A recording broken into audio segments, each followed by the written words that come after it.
Thank you for the 2-month sub, Random Weather. I appreciate it.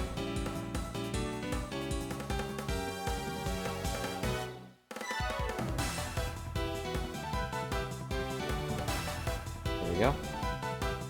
Make sure everything is set up right. And, okay.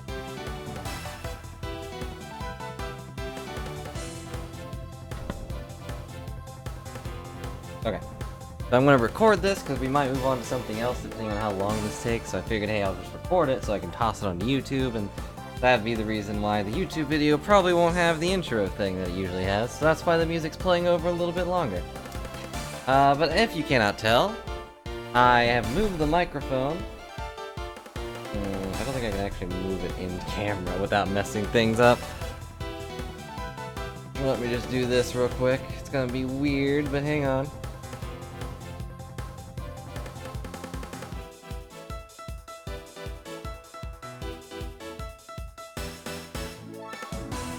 And there it is. Right here.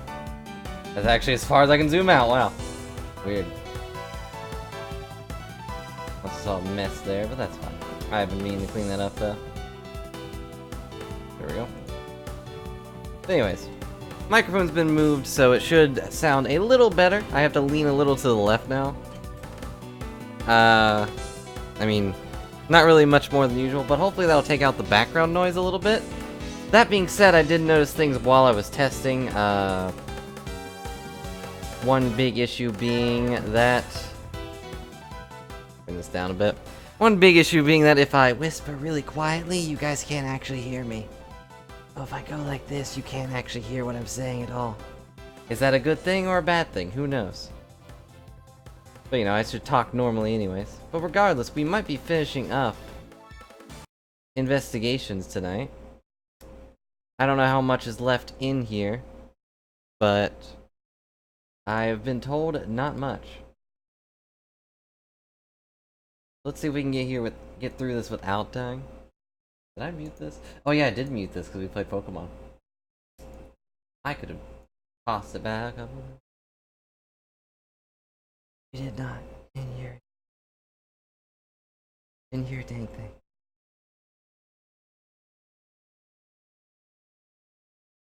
But anyways.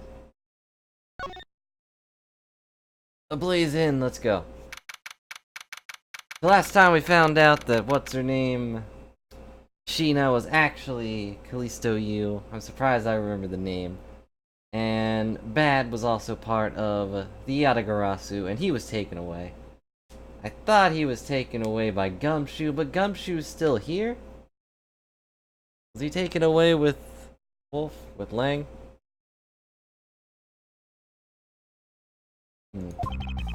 Entertain me. Bluma One Night Love seems good.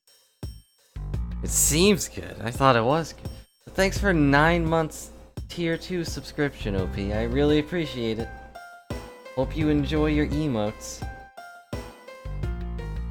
And thanks again for all the support, guys. So now we know who the Yatagarasu really was, and yet there remains such much to this case that needs to be resolved. Like how the weapons cross country lines, for example. Two countries have incredibly strict security systems and entry procedures. Short of a miracle, it's impossible for someone to have smuggled them in. Smuggling them in, huh? You open a new line of investigation on just this aspect alone. Before we do, I would like to go through my evidence once more. Unnecessary evidence has been removed. Remaining evidence has been rearranged. There's a PCR, sir. I can see what's on that tape Detective Bag gave us. Piece of evidence from the KGA incident, hidden from sight from 10 long years. Just know that this is related to the current case somehow. Probably because someone was related to that case before, but anyways. Detective Gumshoe, if you could please play the tape for us. Sure thing, sir. Let me just take away this Steel Samurai. Rewind and then, when are we gonna move the... look, it's me. Oh, that's not me. Guy in a black suit. This man, it's Manny Kochan. And he's holding the knife in his hand. This looks like the footage from the security camera at the entrance of an apartment building. An apartment building? How do you figure that? Unlike you, I actually read the summary file on the KGD incident. The crime scene was the victim's own apartment. for this footage was shot at the entrance to the victim's own apartment building. At the trial, Mr. Faraday claimed that this piece of footage existed. However, no one could find it. Yes, somehow someone was able to steal it and hide it through Mr. Ernest Amano. I can see how this would have been a definite piece and why someone would want to hide it. I don't. There's a piece of evidence from a 10-year-old case. No way it's related to this case we're working on now, sir. Actually, I believe this has everything to do with the case we're working on now. The fact that he's holding the knife. The ringleader even went so far as to use Mr. Portsman to retrieve it. Which means that in this video lies a very inconvenient bit of footage for the ringleader. Where? Where's it at, sir? Oh, I got this one picture. Wait, what was that? Huh? That bit you played just now. Please show it to me again. It was the same picture. Yeah, rewinding. I hate these VHS things. What are we gonna get? Oh, it's a car. It's a car. It's something we cannot overlook. How's that, sir? Look here, Detective Gumshoe. Is it the guy or is it the flag? Both of them are pretty important, but I guess I'll go for the flag. Take that! This is the national flag of the Principality of Codopia. Okay, I figured. Because it's the national flag, why don't we know it to be an official government car? But the question we should be asking ourselves is, what was the government car doing there? Ah, Miss Von Karma, Mr. Edward, so you were here all this time. I'm an old man. Ambassador Alba, thank you very much for continuing the investigation even at this time of night. If only I was even a teeny bit more careful. This tragedy would never have happened. I am truly sorry. Wasn't your fault, sir. You had nothing to do with how careful you were. Oh, you idiot Questicus. Questicus, I don't know how to say that word. That's my name, though. You couldn't chase after a simple thief. Now then, let's get down to the real reason why I came looking for the two of you. I want you to be poster boys. I mean, I would like you to put the investigation on hold for a while. Can you do that? Excuse me? I heard you apprehended the thief that turned this embassy right upside down. We are in the middle of an event celebrating our country's recollection. We can't exactly have the police and detectives walking around here forever. You're scaring the visitors away. In fact, there's no one here except for you. I hope you understand how I feel. But we must finish our investigation and resolve the remaining issues. Why don't we leave the rest to Albiasti and Babylese police? Ambassador, we are so close. Just a little more, and Miss Von Karma, I'm afraid I've made up my mind. Without my permission, you can't proceed with your investigation anyway, right? That's true, however. As you said at the very beginning, this area can be considered to be Alabastian soil. In which case, we are nothing but foreigners in their land. Is this really where our investigation ends? Hold it. Shifu, we found Mr. Edwards, sir. Shifu, this way. Hello, Sivia, how's it going? Yo! I have recovered from my leg injury quite well. Agent Len, you're back on the scene rather quickly. If I had laid back and took a break, I'd lose the scent of my prey, Mr. Prosecutor. Agent Lang, why have you returned? Because I have to solve this case, no matter what. Well, I'm sorry to inform you. And don't take this the wrong way. I don't suspect you personally. However, a member of Interpol was just found to be a thief, and so... under these circumstances, I wish to put your investigation on hold. After all, I believe the police can handle things from here. They are quite capable. He might be a werewolf. At this rate, our investigation really will come to a close. Not so fast.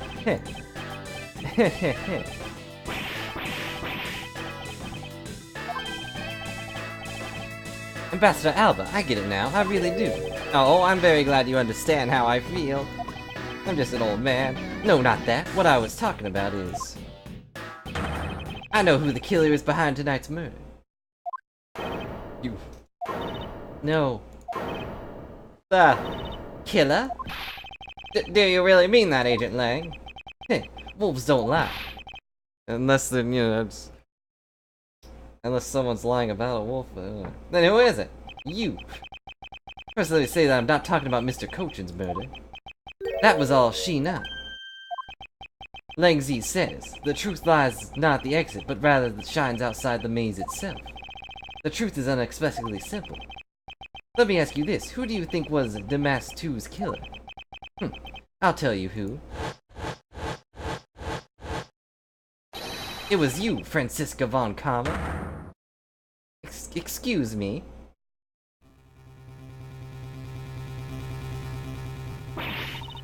I was the killer? That's preposterous. Hey, but wait, that's impossible. Yeah, I mean, I thought that whip is actually quite painful, but ow! It didn't kill anybody. Hold your tongue in that ludicrous remark you were about to make. Agent Lang, are you seriously accusing her of murder? She's my little sister, man, come on. Yeah, I am. Does it appear to be joking? Hey sis, I remember just before the Ambassador Alba went to give his speech, he called you into his office, right? Yes, he did. But what does that have to do with anything? I'm getting to that. Hold your horses. Furthermore, in order to solve both cases, you moved around rather freely between Alabasta and Babel, did you not? Objection! Objection! And where is your evidence that I am the killer? Not so fast. I was just getting to that, trust me. If you just let me talk for 5 seconds, I'll get to the point. I'll show them to you in due time. Ambassador Alba, in order for me to bring this case to a close, I'll need to inspect your office one more time. Will you grant me permission? With things as they are, I suppose I don't have much of a choice, do I? Good, then let's move out. Oh, and don't even think about running away, sis. My pack will be keeping a close eye on you. You can bet your bottom dollar on that. As if I would have any reason to flee. But just so we're clear, your logic better be sound. Hello, Maestro, how's it going? Because I'll accept nothing short of a perfect explanation. She seems rather upset, not that I blame her. Not every day you get blamed of murder. Like that one time a guy fell off the boat and I was blamed for that. That was weird. Kind of my fault for grabbing the gun, though. Aha! I expect you that you'd accept no less. But we'll see how long you can keep up that nose of yours. Keep that nose of yours stuck up in the air. Ah, I am leaning down, thank you. Agent Lang. As someone related to tonight's case, I request that you allow me to take part, and so that I may clean up my superior's mess. I guess I should. The more the merrier, especially when it's the peanut gallery. Oh, in that case, I want to join you too. I still haven't seen what it looks like in Alabasta yet. You're like, okay, and you're gonna let me in too, pal. I can't lose my position as, Edward's, partner. Can't sit around and do nothing when Miss Von Karma's in trouble. Hey, Gummy, let's have a competition to see who can save her first, okay? Okay, I'll take you up on that. Oh yeah, I'm fired up and ready to go. As a detective, I don't believe this is something you're supposed to be excited about. Although it is Franziska. Aha, sounds like this is gonna get real interesting.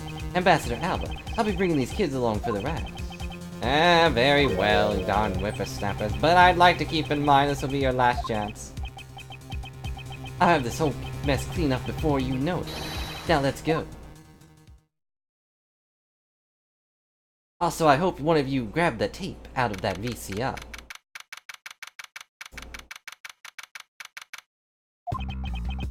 Okay now, let's go over the facts one more time. In case it's been a week or two since you last played, Mandy Cochin's body was found over there in Secretariat's office in Babel. The weapon that took his life was one of Alabastian's ornamental knives. And then the body of Damask 2, Mr. Kashi Nu, was found here in the Alabasti Ambassador's office, though our investigation found the murder weapon was the Primaduck statue, and this actually is Babel's statue. This case, no matter how I look at it, is a bunch of garbage. If it wasn't you, then there's no one else that could have pulled this off. Objection! Agent Lang, do you understand the full implications of what you are saying? Of course I do, sis, and I'm serious. You were on trial of the smuggling ring, or the trail of the smuggling ring, and you wanted any evidence you could find. So while people were distracted by the Yatagarasu's appearance, you snuck in here. That's when you two ran into each other. You and that other thief who took advantage of the confusion from the violence. Objection! Even if all that were true, how do you explain the movement of the weapons? Don't worry, I plan to show you that you're the culprit behind that too. You had permission to investigate both embassies at will. With that kind of free reign, you could have easily taken the weapons across country lines. Hey now, don't whip me just yet. I already told you I'm not messing around here. This case is directly tied to the smuggling ring. But Sheena certainly is tied to the smuggling ring. He's right saying that she's a member of the smuggling ring. However, the connection between this case and the ring could it not be deeper than what any of us can imagine? Is the statue gonna have a bunch of drugs in it or something? That'd be pretty funny. They said it was hollow. Let's get this ridiculous circus over with already. Please don't have to deal with that clown again. Francisca, you need to calm down. Because you only know the facts of Alabastian's side of the case, I don't believe you can see the case as a whole, and therefore solve it. Don't worry, I'm taking this seriously as well, and I will prove your innocence. That's the only way to be, Mr. Prosecutor. But can you come up with anything else that can top my hypothesis? Of course, your explanation has to solve the mystery of the moving weapons as well. Of course, and I will. Let us now delve into the truth behind the murder of Damask II. You understand, don't you, Miles Edgeworth? This isn't just a confrontation against Agent Lang. Can't figure out how the murder of Damask II is related to the smuggling ring?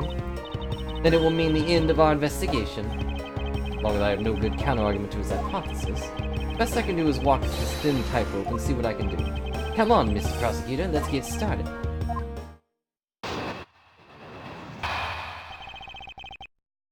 Border crossing weapon. One of the Alabastian knives was used in Babel to murder Mr. Cochin. And the murder weapon in killing Damask II is the Babel's Primaduck statue. Somehow these two objects were able to penetrate two countries' impenetrable security. Only one who traversed two countries just before and after the crimes was you. What's with the wig in the background? I feel like I said that last time we were here. It's weird. It's like a grass wig on a little wooden statue?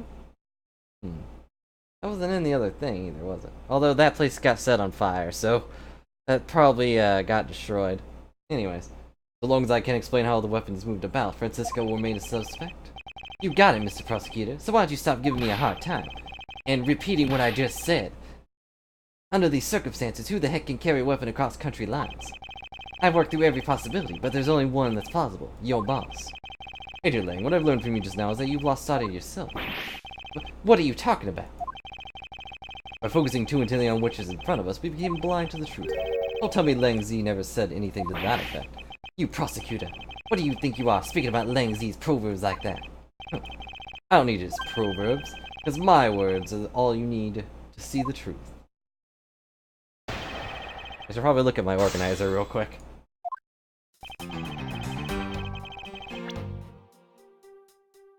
Alright, well we got my badge, that's important. Embassy guide,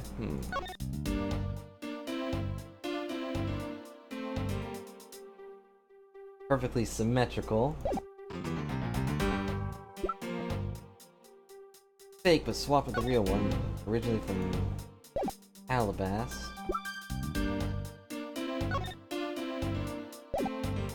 He was stabbed in the neck. Body wasn't badly burnt. Yadagarasu's key.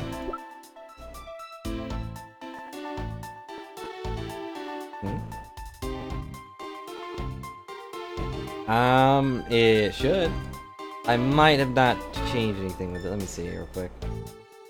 Duel challenge, everyone. Let me check the text real quick.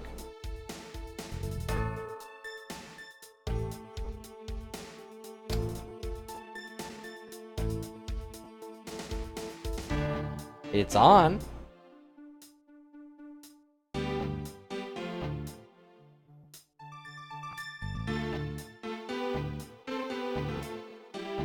So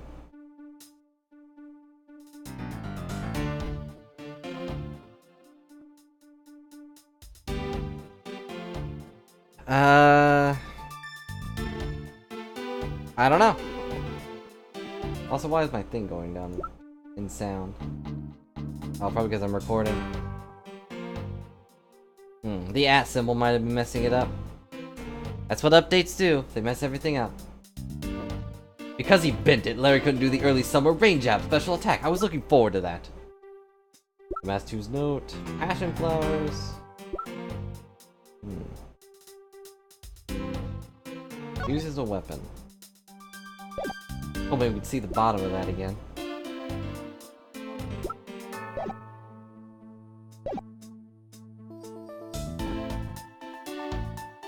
Oh well, let's press it.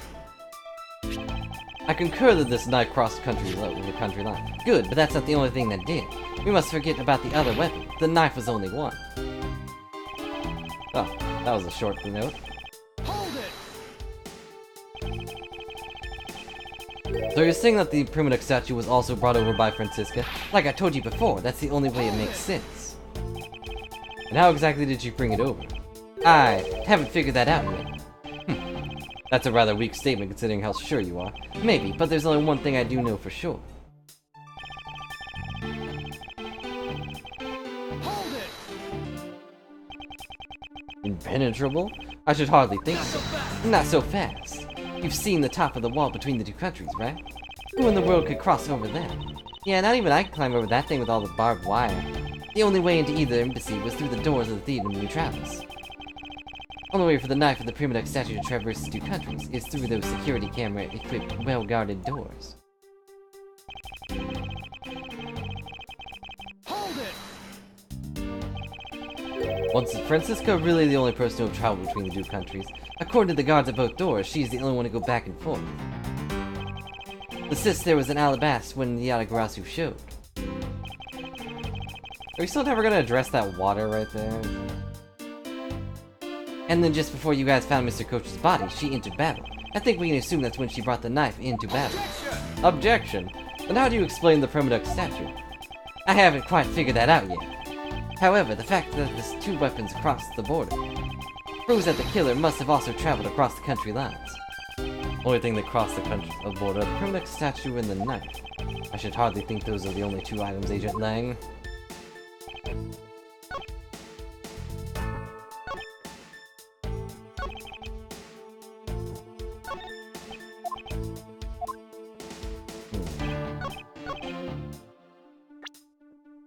What else went through the countries? Not the money. Not the spear. We have Damastu's note, but that could appear anywhere. Let's see.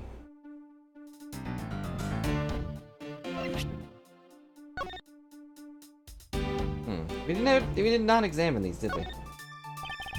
Doggo wants out real quick, so 1 second.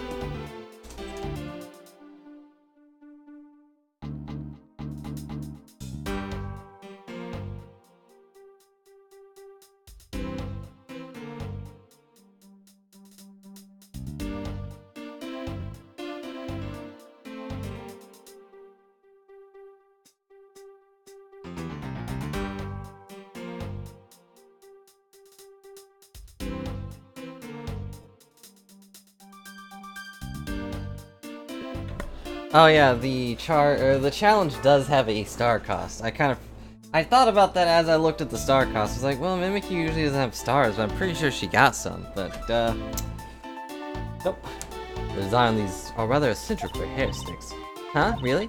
Well, if they're that strange, what should I do with them? I mean, I have a key in my hair. That's not eccentric or anything. I have to say, these are by far the most bizarre hair sticks I've ever seen.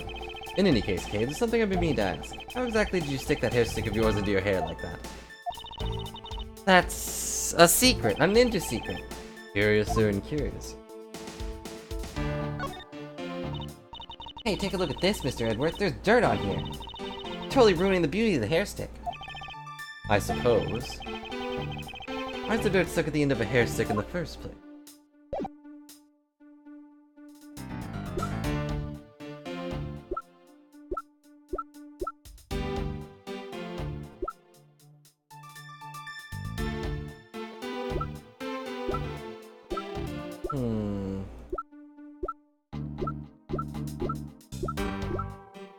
I mean, I guess we could say the Alabast statue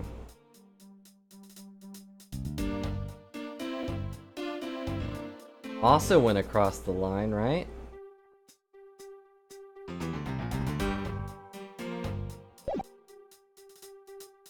Well, which statue what am I gonna say?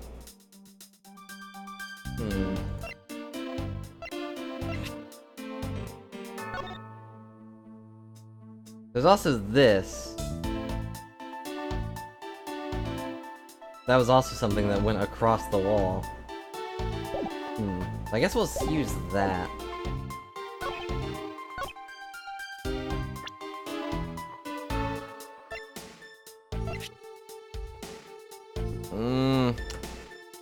Objection! Nope, that didn't work. That wasn't it. Take a look at this piece of evidence. Showing something going over the wall. Flaw? Are you sure it's not your eyes that are flawed? Talk to me again when you can see straight. Ow, my face.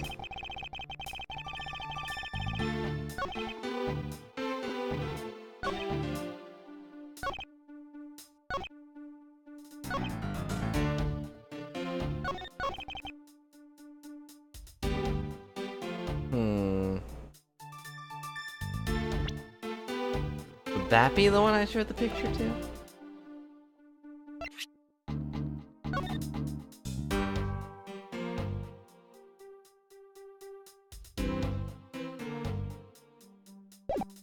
Let me look at the map again real quick. See where that actually is. Yeah, it's just right over the wall.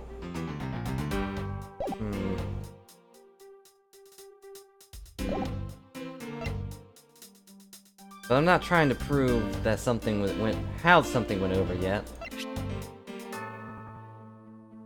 What I'm trying to do is prove that something else was carried over from that side.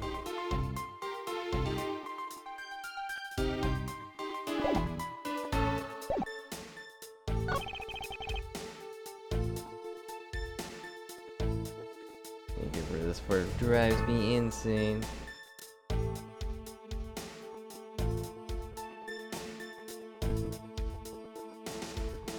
Why am I losing frames here? It's gotta be the recording. Recording's probably messing things up, but anyways. Pull that back up. What am I trying to say here? Hold it! Press again. Not so fast! Not so fast.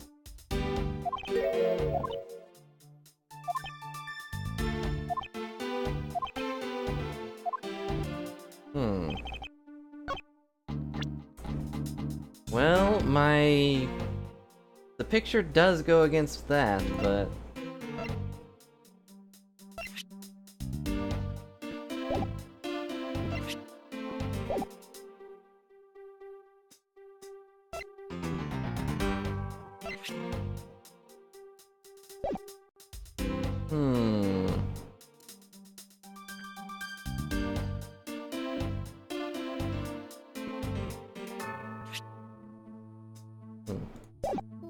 Oh yeah, Larry's missing his baby. Is this a guitar pick for his baby?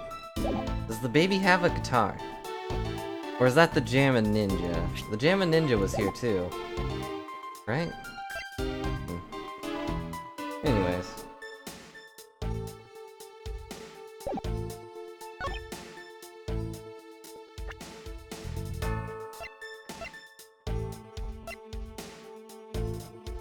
Just thinking about what this pick is for. But anyways, back to this. I need to figure out what I'm trying to say here. Before and after the crimes was you. That's not true, but I don't know what I have to prove that.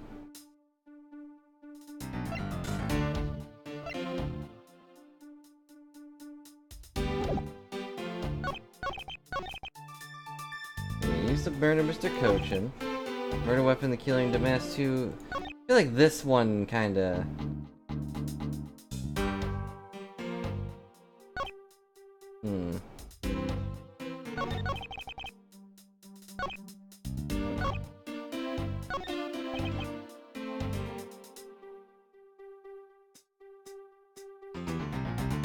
Is this samurai baby thing? They said it was wet, and I remember that Larry was looking in the water for his samurai baby thing. I forget the name of it. I'm not a true fan.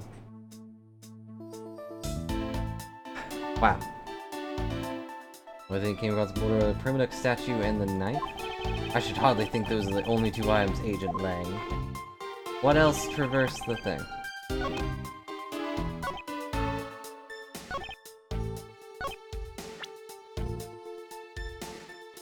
I mean, what else got around there? We can't prove this was from there. Why do we still have these samurai dogs? And...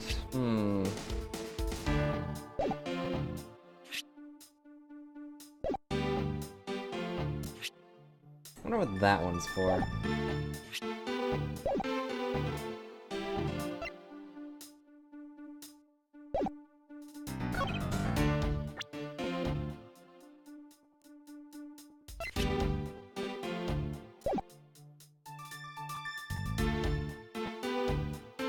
No. I don't know which one to present. Let's see. Babel's primitive statue is a fake, but swap with the real one is originally from Alabast. Objection! There we go. I guess it was that one. Agent Lang, those two are not only the only two to cross the border tonight. She got arrested, Mimikyu. She was actually Callisto Yu. Oh. The Master 2 was killed with Babel's Primodex statue, yes. But if that's the case, then tell me where did Alabast's Primodex statue go? To Babel. Precisely. And if the two statues were switched.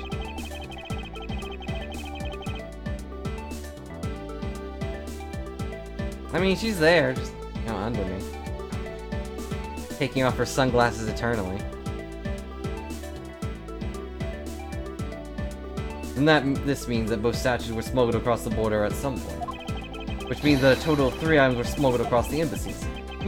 I guess so. But you know what? It doesn't matter the number of items, only that Sis is the only one who could have done it. Because the only person who went back and forth between Alabast and Babel is her.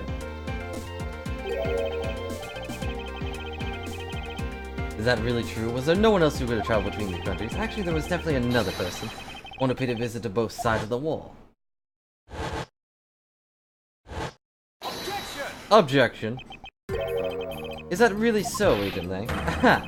What a lousy time to try to bluff your way out of this. I checked what the guards said, along with security camera's footage, and I conveniently forgot about that photograph. Every time I look at it, it makes me laugh.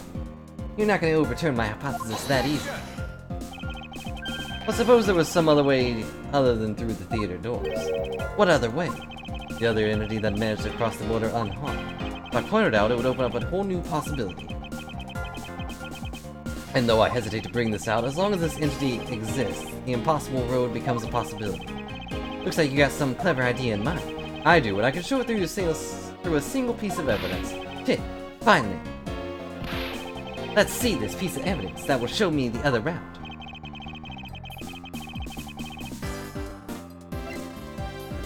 By flying! Agent Lang, I'm sure you're familiar with this unforgettable photo. That supernatural photo, like I said before. Humans can't fly. No, of course not. I understand that perfectly well, believe me.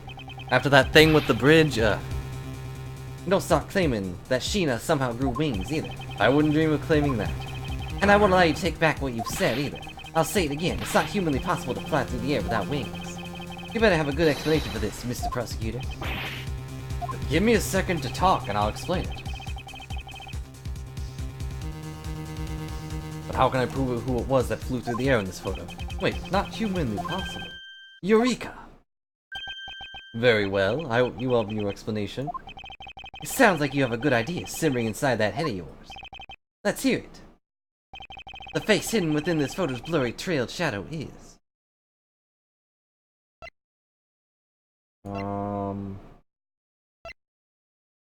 This one?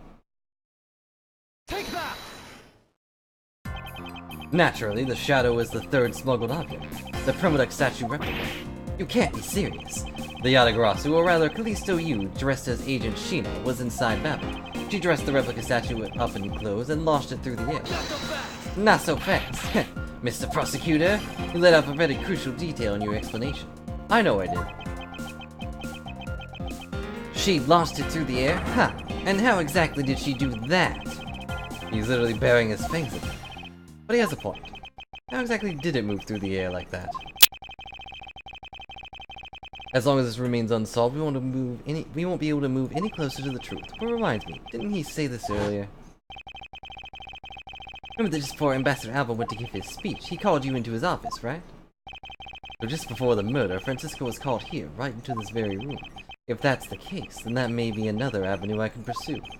Agent Lang, in order for me to answer that question, I will need to hear a testimony from Miss Von Karma. Wait, what? I was zoning out. What are we talking about? What are you up to now, pretty boy? Earlier you mentioned something of interest to me. You said that just before the murder occurred, Miss Von Karma had been in this room because Ambassador Alba called for her. And for that reason alone, you believe her to be the killer. Yeah, I guess I did say something like that. I'm glad you caught on. In that case, I believe it's my duty to ask what her side of the story is. Do you really think a criminal would tell us the honest truth? How dare you? As I've said numerous times, there's absolutely no proof that I am the killer, except for my tendency to whip people into submission. But I wouldn't kill anybody. Don't tell me you suspect me too. I don't. However, I can't ignore the fact that you were in this room at one point in time, which is why I would like to hear about your movements in this room. Francisca, I feel that I still don't have enough information, which is why your testimony is incredibly important to the outcome of this case. Very well, alright, so what do you like me to talk about? I'd like you to please testify your movements in this room until the murder occurred. Alright, let's try this your way for a change. What if what she has to say turned out to be a waste of time? I'll place her under arrest faster than you can howl no. As you wish. As I said earlier, I was assigned to guard duty in Alabastian Embassy, whatever. After I saw the Steel Samurai on his way towards the ambassador's office, lumbering around with that child of his, I returned to the Rose Garden for a bit and checked up on the security situation. After all the preparations were in place, I was called back by Ambassador Alba to his office. Francisca, I want to make it clear from the very beginning. What I wish to confirm is that only time span in which you were in this office was before the murder occurred, is that correct? Yes, of course. I see. Now the only way that I can see for us to break out of this situation is ask Francisca about her testimony in more detail.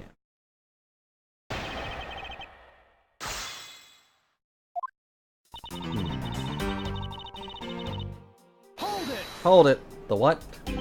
I thought your duty was to fact-find anything you could about the smuggling ring.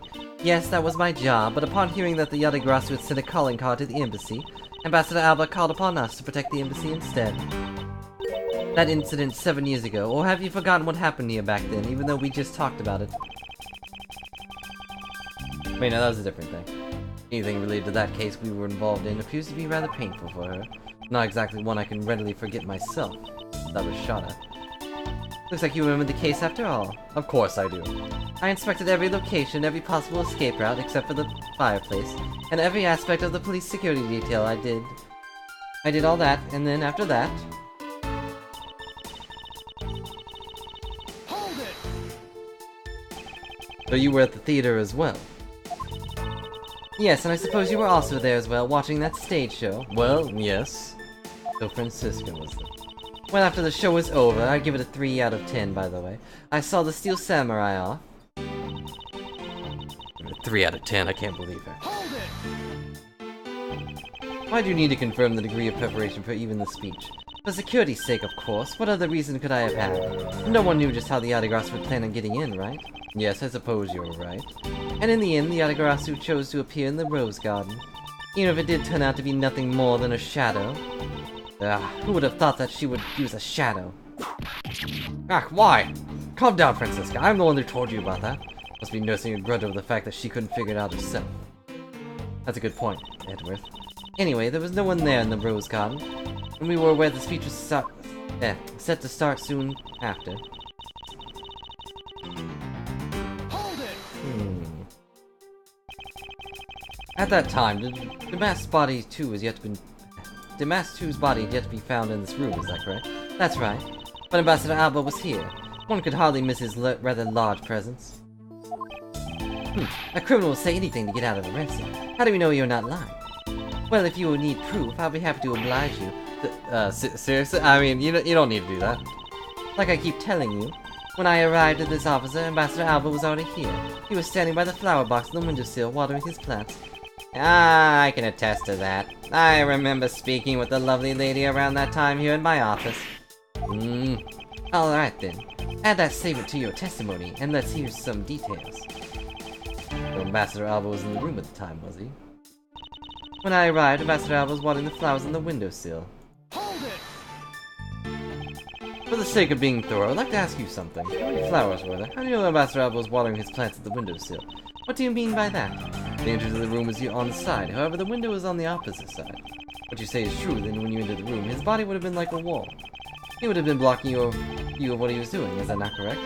I suppose it was a bit hard to see around him, but fortunately for me, Ambassador Alba is not an immovable wall. I knocked before I entered, and as I did, he turned to greet me, with watering can in hand. Only natural for me to believe that he was watering his plants, right? I suppose. After his greeting, we spent a little time talking about his flowers. He obtained them himself and is growing them with the utmost care, you know.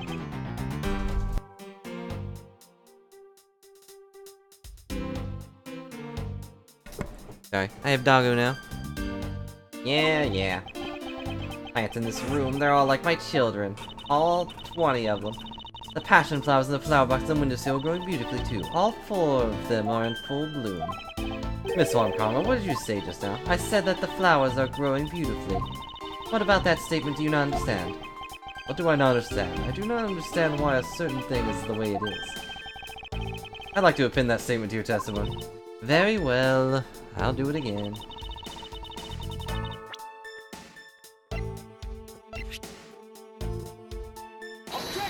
Objection. Francisca, for some odd reason, your testimony contradicts with this piece of evidence. It does appear that way. Ha! I knew it. I knew we couldn't trust your word, sis. Mr. Edward, what are you doing discrediting Miss Wonkarma like this? Yes, sir. To keep this up, she's gonna get taken away, sir. Why? Why me? All I've done is state what I saw. I have made not a single mistake in my testimony, and for this I am still under suspicion for murder. Is the number of flowers really that important at this juncture, Miles? At the very least, there's a contradiction in this enigmatic case, one I find hard to dismiss as irrelevant. Ha! Then let's hear it, Mr. Prosecutor. What does the number of flowers have to do with anything? What does it prove? I believe the answer to that will become clear if we examine the flower box. How has this contradiction come about? There must be something behind this discrepancy. Could the hairpins actually be flowers? They're my beloved flowers. I've grown them with the utmost care, so I ask that you please be gentle with them as you examine them, Mr. Edworth. I understand. I will examine every single nook and cranny. Inspected every suspicious-looking nook and cranny. Watering can is a rather robust design. Mr. Edwards, why are you telling us stuff we can clearly see for ourselves? Plus, if you keep wasting time talking about that, Miss Wonkarma's gonna get arrested. Better examine something else. This patch of soils looks as though it had something removed from it. Heh, what are you doing, Mr. Prosecutor? Why'd you clam up all of a sudden? I'm still here, waiting for an explanation, you know. Did you know, Agent Lang? Flowers are best appreciated in silence. Tick! Looks like 2 things were pulled out of this flower box.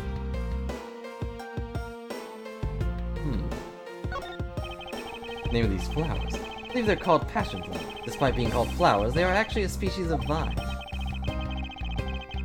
Why these plants for it? Yeah, but no matter how I look at it, it looks like there are only 2 here to me. You realize, don't you, sis? Your little lie has failed you. Miles Edgeworth, hurry up and shut this mutt up for me already. Suppose I will need to use some evidence to shut him up, won't I? I believe I have just the pieces of evidence you require. Oh, you do you?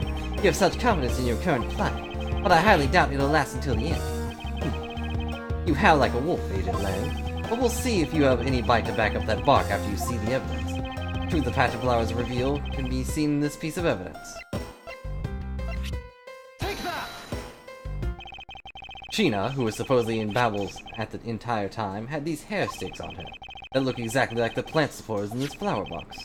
In other words, I believe it can be said these hair sticks are in actuality support sticks for the passion flowers.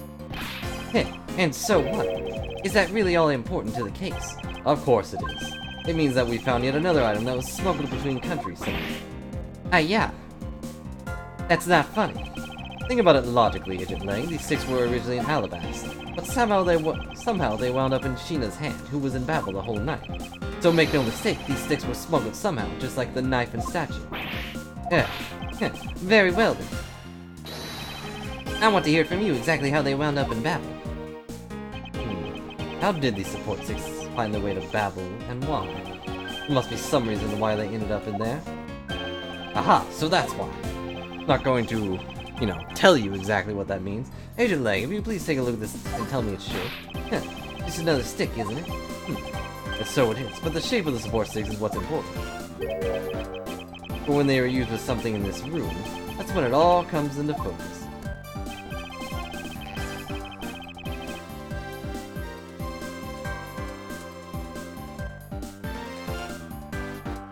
I mean, the only thing that comes to mind is the crossbow, I guess. That's a crossbow. Wait, you're not really suggesting.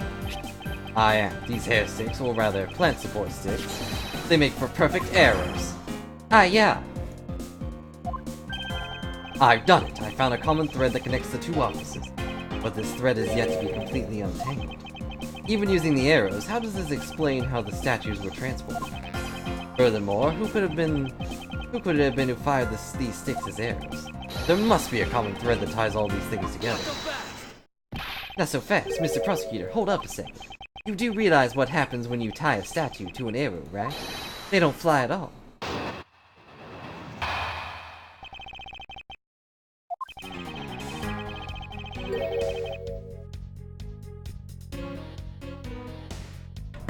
So Babel's statue was draped in the Yatagarasu's clothes and then shot over here? Even if you fired arrows from that side, they wouldn't go far with the statue tied to it. I don't think I need to tell you that primitive statues didn't sprout wings. You're a realist after all, aren't you? I guess so, yeah. Primitive statue didn't sprout wings. Of course they didn't. Glad you understand. I feel much better already. I was afraid for a second that you were unaware of the crucial fact. It's only crucial because you are under the belief that wings are necessary to this equation. What? You need to free your mind a bit more and let it fly like a bird on the wind. Wolves fly, right? When they leap. Primitive statues flew, but not on a wing. Allow me a bit of your time and I'll explain the mysterious phenomenon to you. Will you though, Edgeworth? Because I feel like I'm going to be doing the hard work. You're just going to be phrasing it better.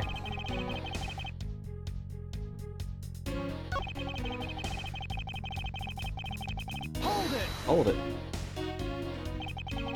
But we are in agreement that the arrow by itself would reach the other side, correct? But just the arrow by itself is pretty meaningless, don't you think, Mr. Prosecutor? Because the things they wanted to smuggle were a lot bigger than nothing. No, that's not necessarily true. What? What I need right now is not further discussion on my conclusions, it's the launching of my conclusions. What shooter wanted to launch the crossbow was not the statues themselves, but rather something a crossbow can launch that can be used to move statues.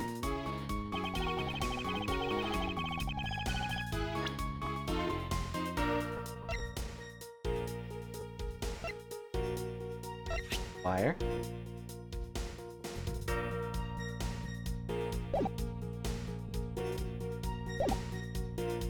I'm gonna press this just to see if I get more information, but I'm pretty sure wire.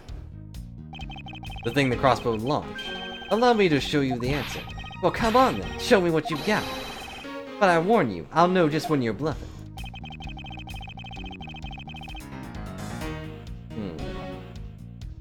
Or...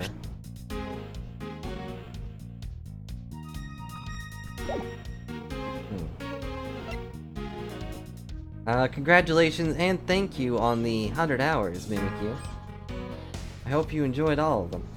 Samurai dogs, of course. No.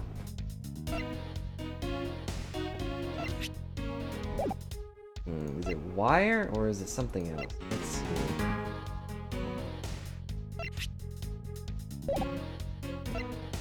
I'll try the wire.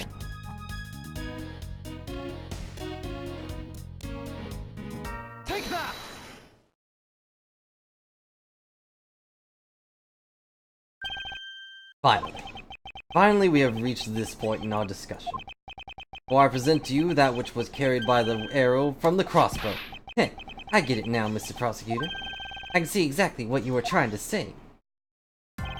You're saying that the wire was tied to an arrow, and then shot into Mr. Cochin's office. All the way from the 5th floor of the Alabastian Embassy, down to the 3rd floor of the Babelese Embassy. If what you're claiming is really what happened, I can see now how Alabast's primitive statue could be moved. Gravity could be used to move the statue down the wire from the 5th to the 3rd floor. But then, what about the Babel's primitive statue? The dark shadow in this photo is clearly flying away from Babel. Going the opposite way of gravity, the 3rd floor of Babel's embassy, up to the 5th floor of the Alabastian embassy. How do you explain that? Aha! I think I finally see how the gears behind this whole trick works. Agent Lang, the motion used behind this trick. I wonder if perhaps you have yet to envision how it works in your head. Motion? What motion? This is the motion that was employed to smuggle Babel's primitive statue.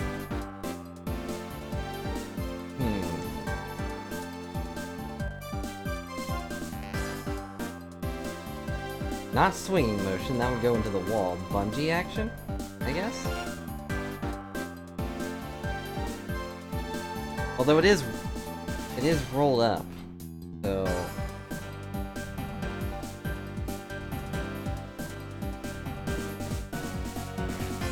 The bungee is up and down anyway, so...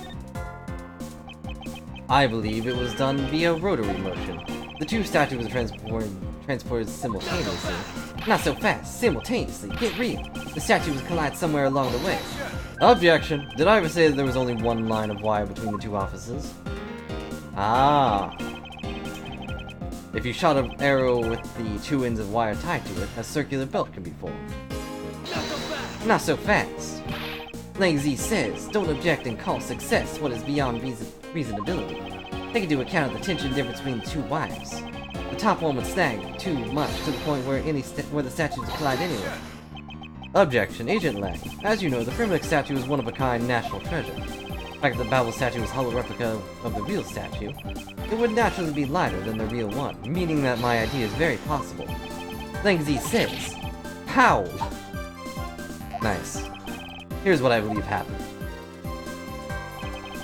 Miss Yu and her mystery co-conspirators set themselves up in two different rooms. The co-conspirator bridged the rooms by shooting two ends of the wire down with one arrow. Then the two of them covered the statues and proceeded to transport the statue. After the switch to complete, another arrow was fired, carrying the other end of the wire down to Babel, where it was to be disposed of. And to do that, Miss Yu hid it inside the grandfather clock. Aha! Ahahaha! Grr! Ow! Why?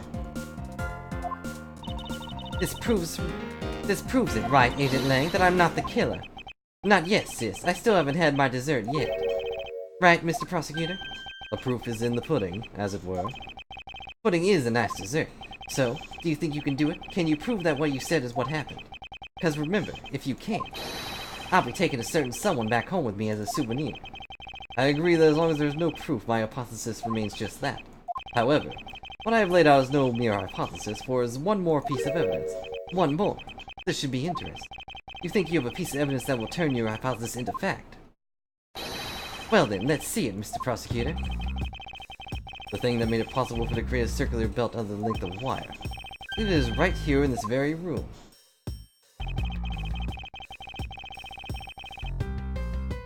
This is what made the circular belt of transportation method possible.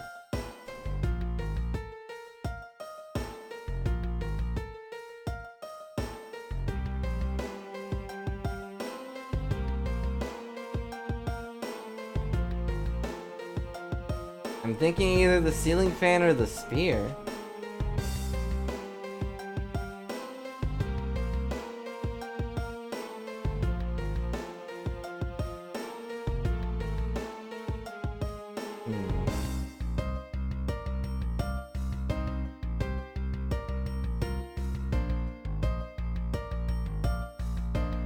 Ceiling fan seems more likely, but...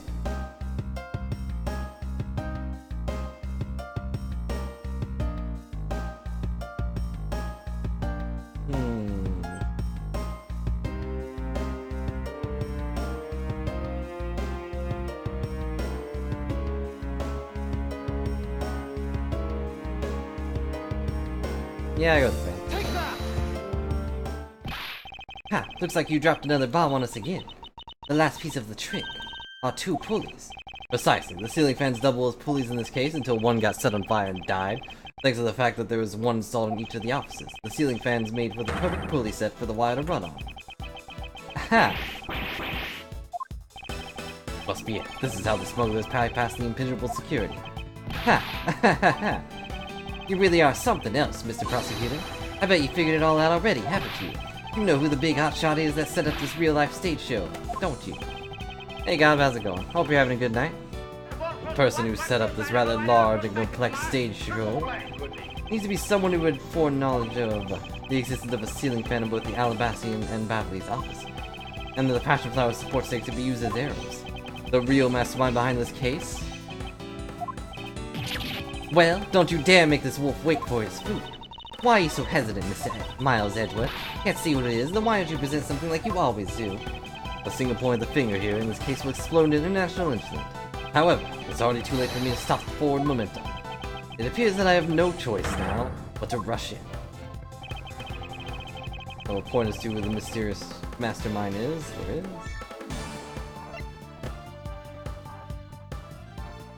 No, don't slow down.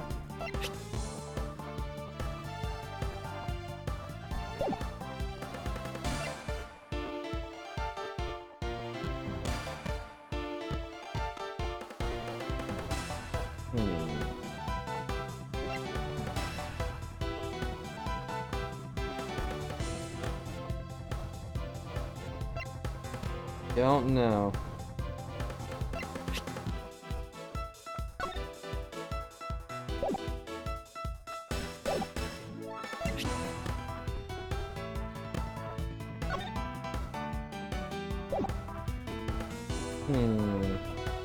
I expected to be given a person,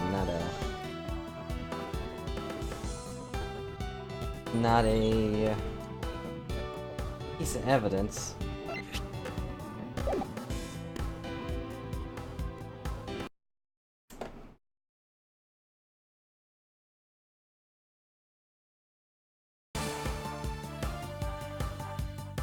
What's up, Gob? Hope everything's going well. Let's see.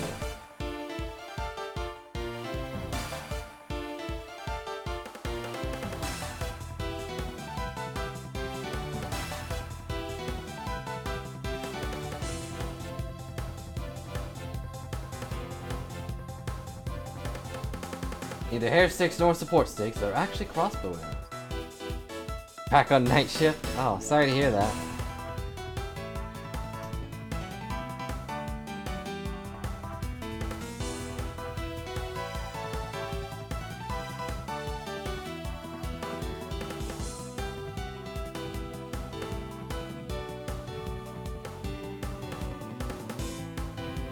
I mean, I guess the passion flowers? Like, they're his passion flowers. The only person with his name on it. I think I've already clipped together a bunch of things in my brain, but I don't know what the game wants me to do.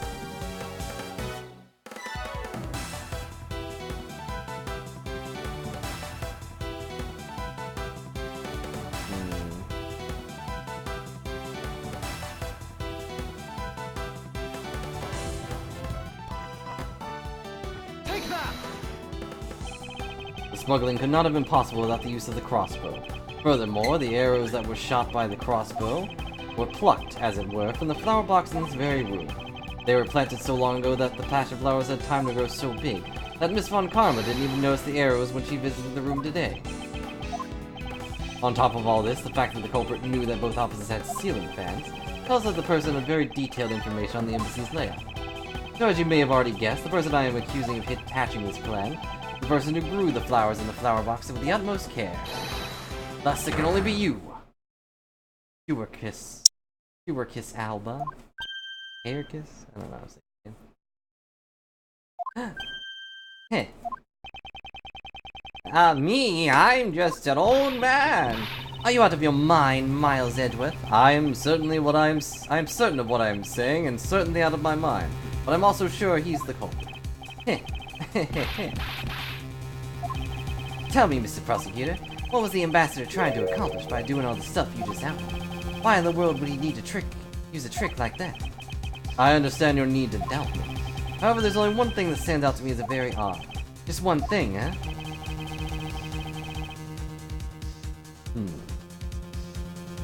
The one single end result, Ambassador Alba's thought. If we were to examine the focus of this complex trick, I believe we will finally find the answer to everything. Everything will become clear if we examine this piece of evidence.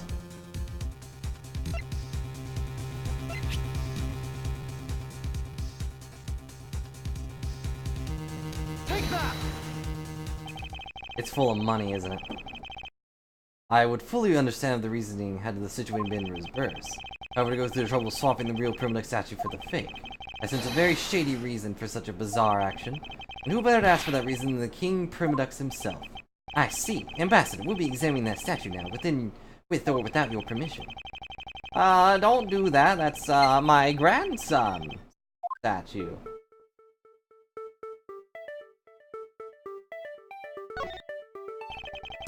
These are Mr. Koshin's fingerprints. The fact that they are in here suggests that the statue once belonged to Babel. So it's smuggled from Babel to Alabasta, huh? Why was there a need for them to smuggle it in? How do I open it? Hollow, right? This guy kinda looks like the Steel Samurai, don't you think? Maybe it's because they look alike that he was picked to be the Goodwill Master. I suppose that's possible. Take a look at this area around the base of his neck. Looks like a gap. Hey, you're right! Why is she the one examining it with me? Maybe it's meant to be some kind of secret? Perhaps it's possible to open the statue from this gap in the construction. What? Hurry up and open it, Miles! Alright, here it goes. Oh, it really did open up! Ooh, a chocolate bar! I believe more thorough examination of it is required. What in the is this? Hey, is that what I think it is? It's a plate for making counterfeit bills. Somehow it appears that we have long last arrived at the Exodus complex labyrinth. Finally hold within our hands one of the counterfeit money plates. And the reason why this replica was smuggled in Alabasta to begin with.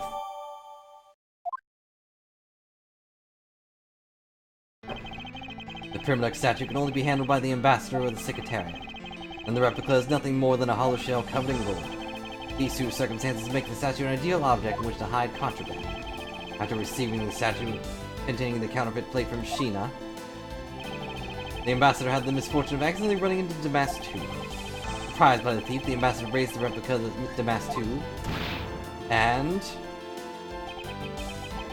then, in order to frame the Steel Samurai of the murder, he covered the samurai sword in blood.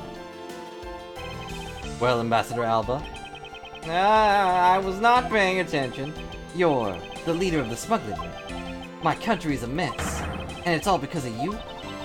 You're the one who killed Damask II? Answer us. I never thought I'd have my sleep schedule interrupted like this. I never thought that you would figure things out to this level. However, there's one point I disagree with you on.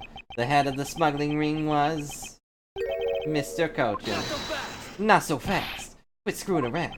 I have no sympathy for someone who would try to pass the guilt onto a dead man. There's one thing I'm sure of, it's that you're the real ringleader, Alba. It's not good to speak with such subjectivity, you know, Agent Lang. Respect your elders. Subjectivity, my conclusion is anything but. Is a result of logic and investigation, just like accusing that girl over there. Logic and investigation? Only seconds ago you wanted to arrest Mr. Carver. I don't think we can give such a flip-floppy logic any real weight, do you? Heh, that was all a trick, but whatever. Heh heh heh.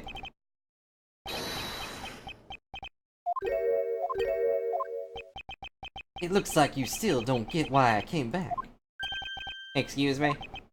You see, the reason I came back is so that I could sink my fangs into your wrinkly old neck. From the very beginning, my real target has been you. What? Agent Lang, I demand an explanation. Sorry, sis, I didn't mean to put you through all that. I knew you were innocent from the very beginning. After all, you would whip someone to death, not stab them. You did. I should whip you for that. I knew that this whole incident had been meticulously planned and prepared for. So naturally the occupant of this room, Ambassador Alba, seemed the most suspicious. But without the Ambassador's permission, we couldn't get in and take another look around. Ah, so that's why you put on this big show to accuse Francisco of the murder. I kinda figured that's what he was going for. Because he laughed right after being denied an investigation. Using Francisca as the bait, you were able to gain his entry and investigative rights. Yeah, if I hadn't done that, I would doubt the ambassador would have given the okay to poke around. So that's what this all was about. Very well, I will forgive you. But in exchange for using me as bait, you will take some responsibility and help us find the truth. Agent Lang, for giving me such a great opening. I thank you. You know, I just knew, Mr. Prosecutor, that somehow if we were able to find some proof by investigating this room, that you would be able to figure out the real culprit with your special brand of logic. The evidence detectives collect combined with the logic of the prosecutor. That's just as it should be in a prosecutor-detective team, right? I don't know about all of that, but what I do know is that I'm itching to see that old man get what's coming to him. Well, you're quite scary when you want to be, aren't you? Hey, you were the one who was planning to use me to push all the guilt onto the Six, but unfortunately for you, you misjudged me. Oh, did I now? Agent Lang, I wish for you to stop trying to intimidate me. You're as intimidating as a puppy dog, but what we need right now is evidence and proof. Whatever you have what's necessary to prove that I am the head of the smuggling ring. Don't be such a sore loser. If you really are the head of the smuggling ring, go down with pride. You should acknowledge your crimes with dignity. Dignity? Look at me. Nothing more than a fool's insincere display of strength. If you really wish me to acknowledge my crimes, then I would like to first see some of this thing called evidence.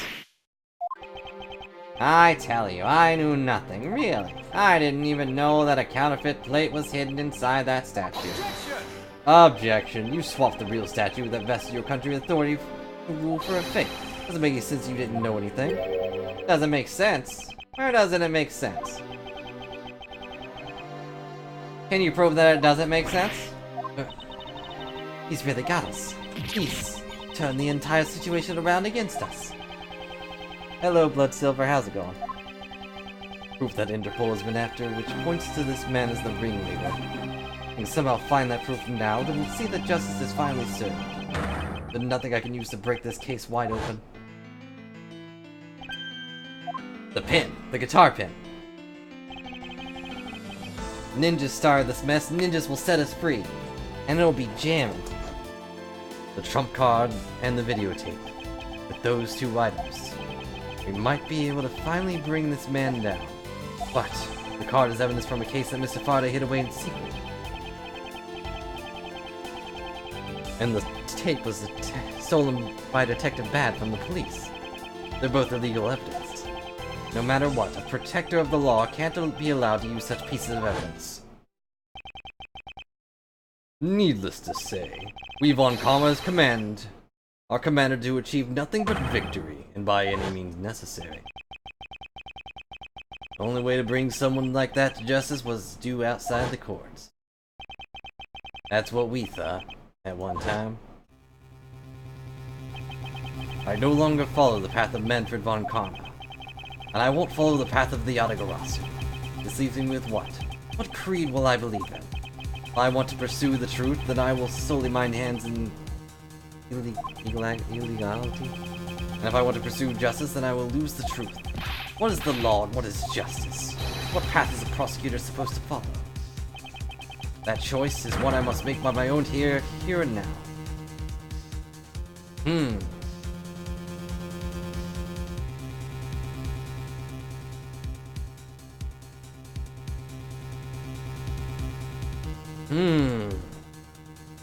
Is this a split ending?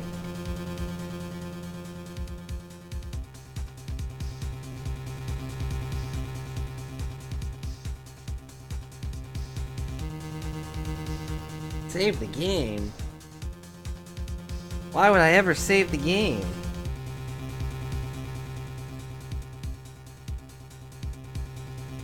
Fine, just in case I die, I guess. I can do that.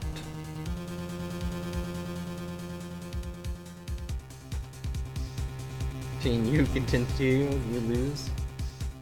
I'm gonna say don't use the trump card. That seems to be the weaker choice, but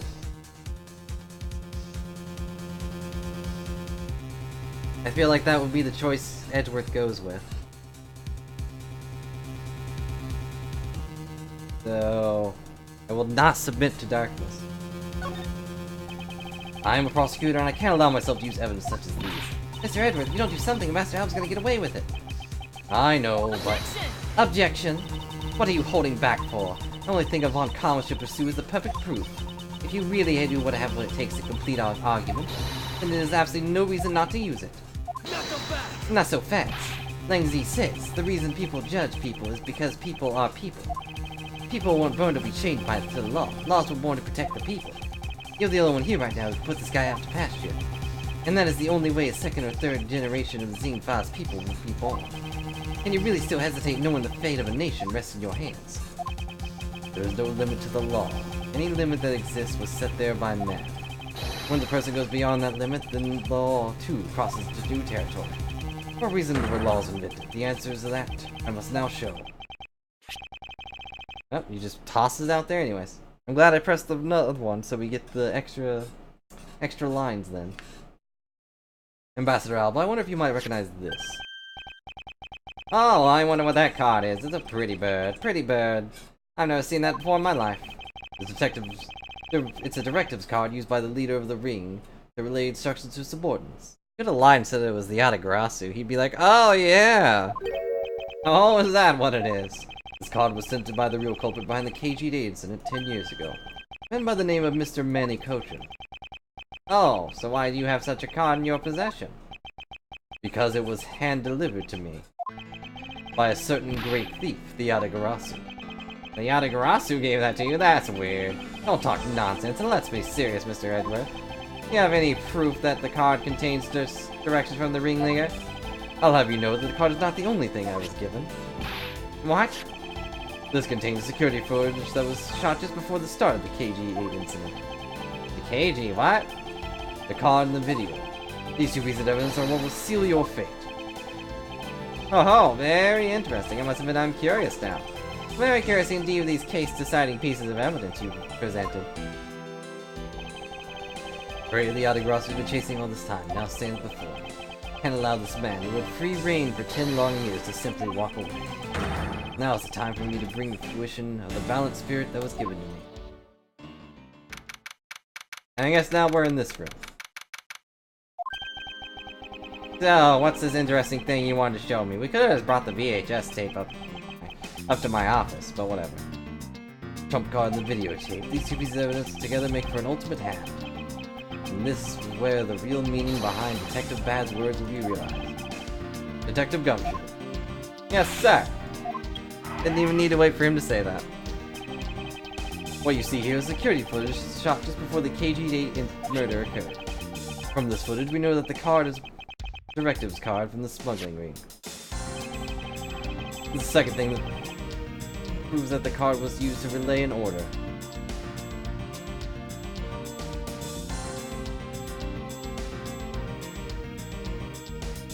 Take that! So I think it sticks out to me. Take a look at this area. What about that area? My eyes aren't what they used to be, so I can't see what you're pointing at too well. But from what I can see, it doesn't look like it's related to our conversation. Unrelated. Need to remain calm and take another look at this footage. That was a vital clue that shows this card was used to relay an order.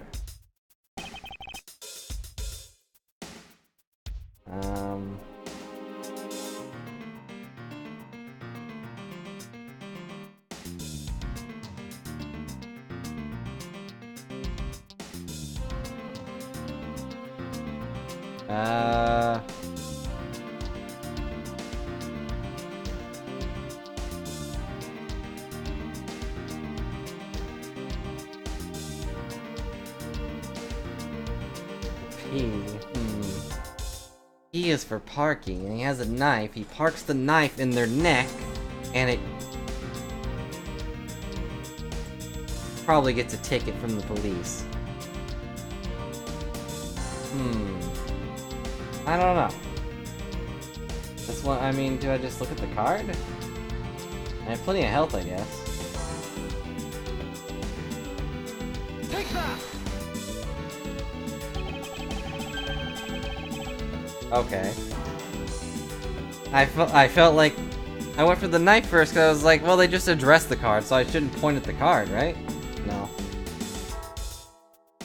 As you can see, Mr. Crochin's holding the card in his right hand. I see. The killer is indeed holding the card with the exact same design on it. That card and the one you have. Just because they look the same doesn't mean they are the same. Ah, but there's a very easy way for you to prove that they are, in fact, one and the same. All I do is simply take a look at this. According to Detective Bad, Ambassador Alba's directive cards bear the mark of the three-legged raven, or in other words, the Yatagarasu. Suppose this mark was the inspiration for the group's name, the Yatagarasu.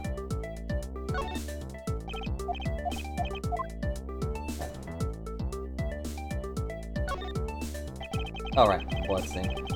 A section of the text has been obscured by blood, but it's clear the writing is Kadopi. According to Detective Bad, Silent CCU is what's written here, along with the method used and where she lived. The evil intent displayed in the writing will not go unpunished. Dark red blood. Yes, this is proof. Proof that the orders on this card were played out in the terrible tragedy. The blood belonged to the victim of the KG-8 incident. With a bit of DNA testing, we'd easily verify that as fact.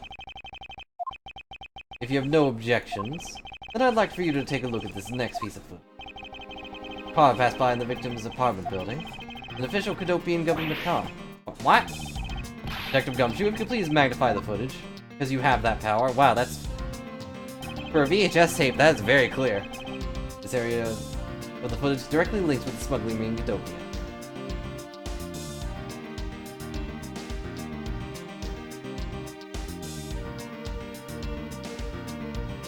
Hey, how'd I pull this off with this rackety old TV, huh?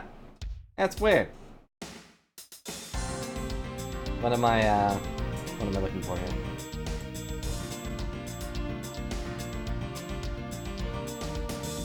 Take that! Shape of this pocket and the directives card in it. Because of that, without a doubt, this person in this car is Mr. Cochin. The license plate on the car was also captured by the security camera. And with it, we can easily find out who was sitting in this car that day 10 years ago. Then why I can say with confidence that you were riding in this car on that day. Yeah.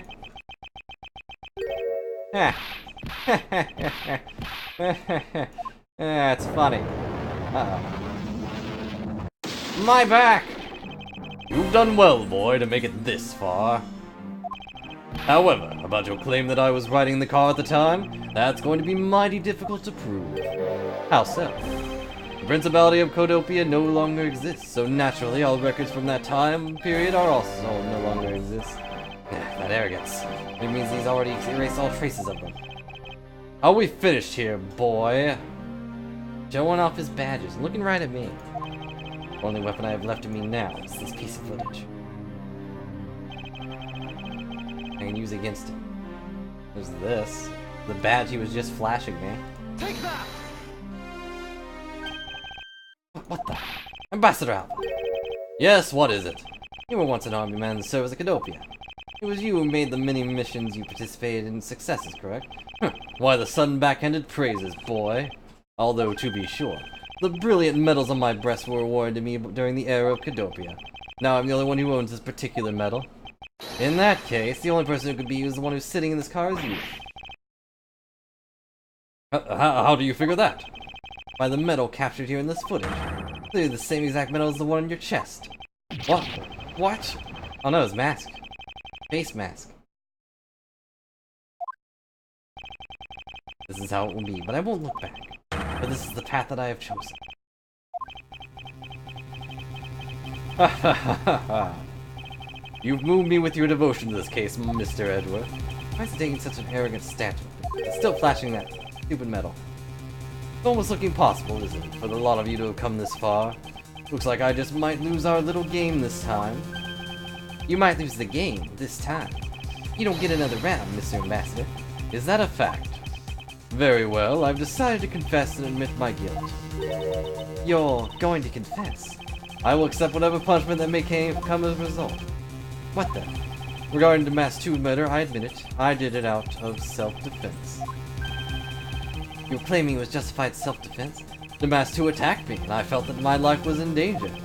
If I hadn't done what I did, I might be the one you found down instead of him. Haha, what a pathetic performance. Haha, I'm not giving you one. Ah, you two really know how to laugh at inappropriate times. Thank you for the observation, Kay. Wish you could claim it was justified self-defense, and we'll need some evidence. It's always the evidence with you, isn't it? But that's what you require, I'll provide it. That man left a mark on me when he attacked. I don't particularly want to show it off, but this is proof that it was in self-defense.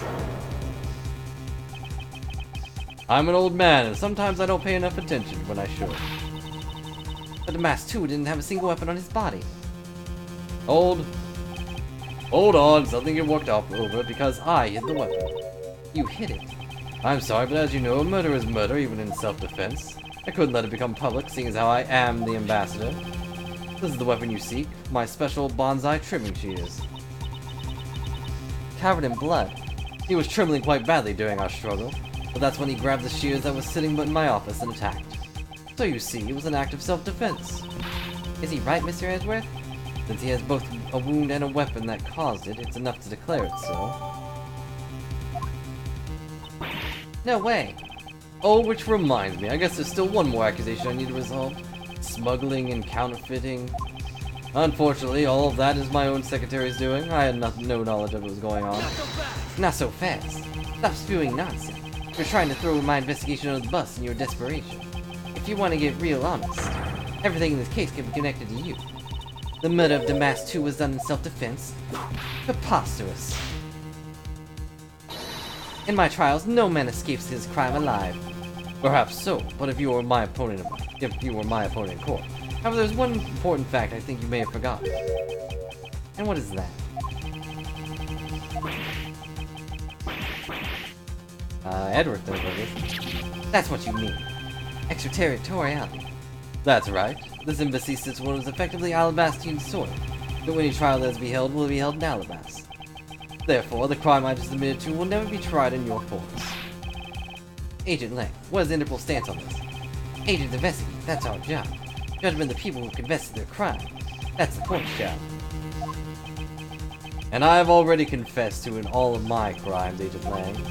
Furthermore, by the very nature of my position, I have full extraterritorial rights. These rights are effective even on your country's soil, therefore, no matter where the crime may take place, I will never stand trial in one of your courts.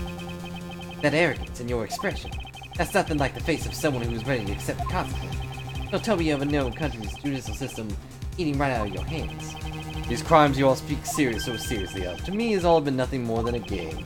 You may chase me out of this embassy with your accusations, but it's no big deal. Alabast has numerous other embassies in other countries around the world. All you would accomplish is you would change the backdrop of our little game. These 2 layers of protection that extraterritoriality provides him. This is why he is so one of those who cannot be brought to court. Beautiful. You see now, don't you? I live in a whole different world than you. Now, if you'll excuse me, I need to go and fetch your evacuation papers. Your eviction papers. There's nothing we can do. To be continued.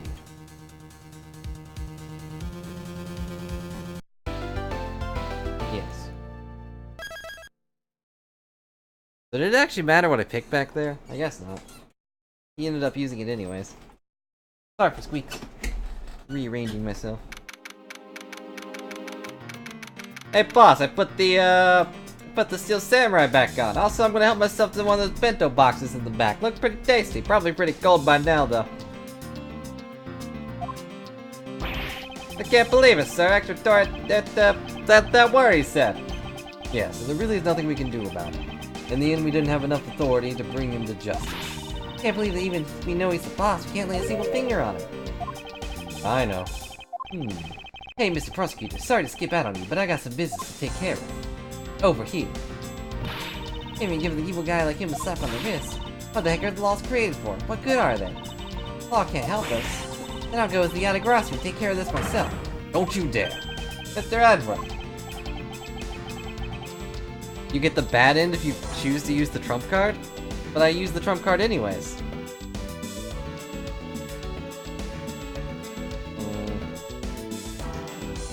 Sorry, that was a bit too harsh.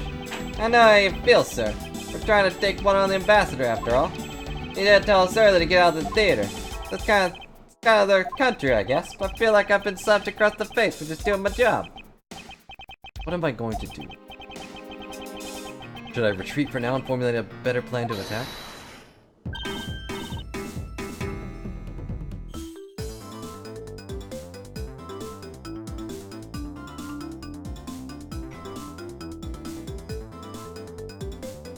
Wait, what? But I did. It was a do you use the trump card or don't? And I didn't, and then I did anyways. That was the choice I was talking about, if it actually mattered or not. Come on everyone, can't give up yet. Okay. I want to think about something for a sec. We've never let up even for a second. As long as we don't stop investigating, we might find the rotten treasure hidden here. He's right. Come on, Mr. Edward. You're right, Kay. Very well. Let us reopen the investigation to see what we can find. Come on, Kay. Right behind you. Okay, then I'll go check on Babel a bit more, sir. And I have something that I need to investigate further in Alabast. A convenient way to swap partners, I suppose. Now then, before I gather any more information, I should do a bit of housekeeping. Passion Flower's data erased from my organizer. That's specific. Ambassador Alba seemed agitated over something.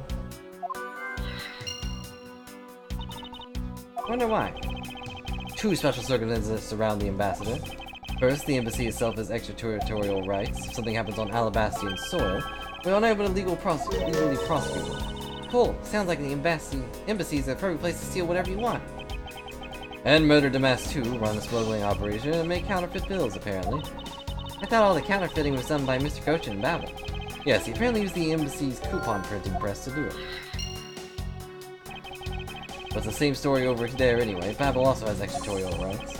Brings me to our next point. The ambassador's extraterritorial rights. These rights are effective even in our own country.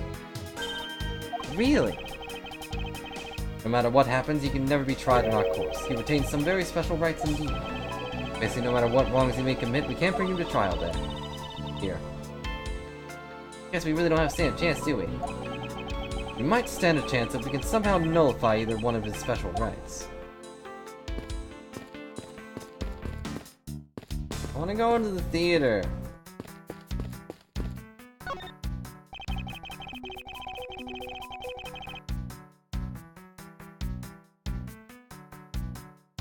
This was taken just before the two ambassadors gave their bouquets to the Steel Samurai.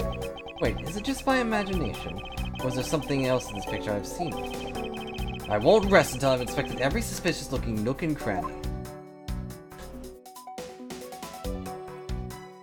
The passion flower? That's the first thing I noticed. Persian clementine in a row. Wow, you even know the exact species. Never would have figured out you were an expert in flowers. It's all because of those flowers that the old lady sends me every month. Look at me, I sound like some sort of botanist. What exactly is the yellow flower here? That one, I'm not sure. What? You don't know? As far as I can recall, I've never seen a flower like this before. It feels as though I've seen this shape somewhere before. Isn't that the... Yeah, it's a Cadopian thing.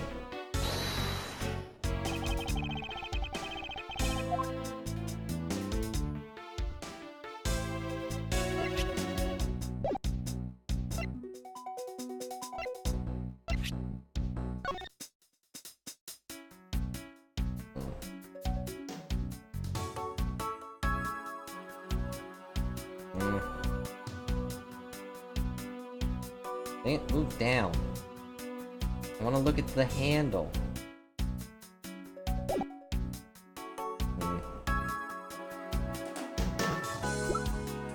Oh well.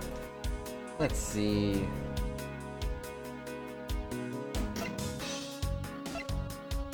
I guess I'll look at the handle. Eureka!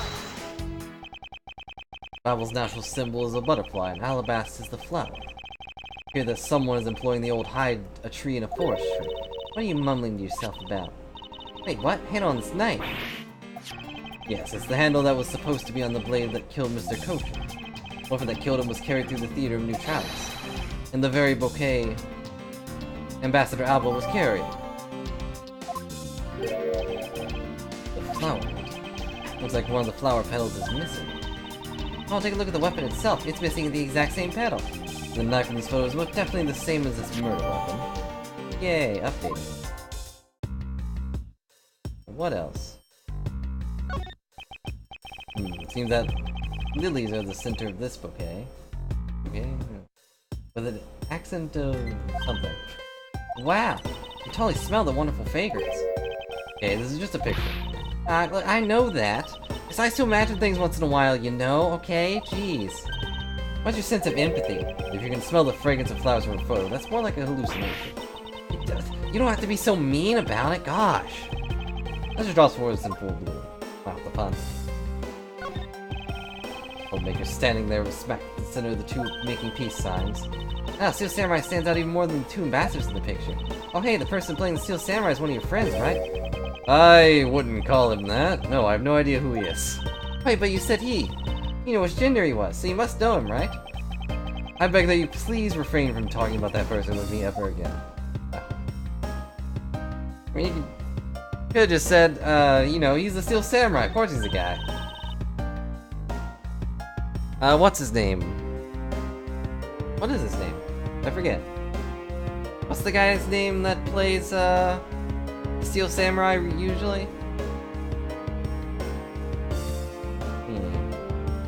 Kinda looks like a gorilla. Mr. Polino really has a great smile, don't you think? Maybe he's really happy that you were going to become Kobe again. Perhaps, but instead he became the greatest victim in today's case. A master like him who's always thinking of his country is really to be admired. Yeah, although this happened, I hope they'll be able to reunite the country someday. That's it. Thanks, Sivia. You'd think I'd remember a pun like that. We need to see to it that those who would harm this new Katopia are locked away. And we will. Can't believe he's pretending to be a harmless old grandpa. Talk about deceptive. I don't suppose anyone expected him to change that drastically. Face thing is something even by that cheery smile. Okay, please try to remain calm and focused here and now. Yeah, you're right. Sorry I got all worked up there. Only we're gonna be able to steal the truth. As if we keep on investigating. Alright, well I am actually gonna... Okay, so... I'm gonna be right back for 1 second. I am completely out of the water and doing voices hurts my throat. So I'll be right back. And we'll keep this going.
Okay.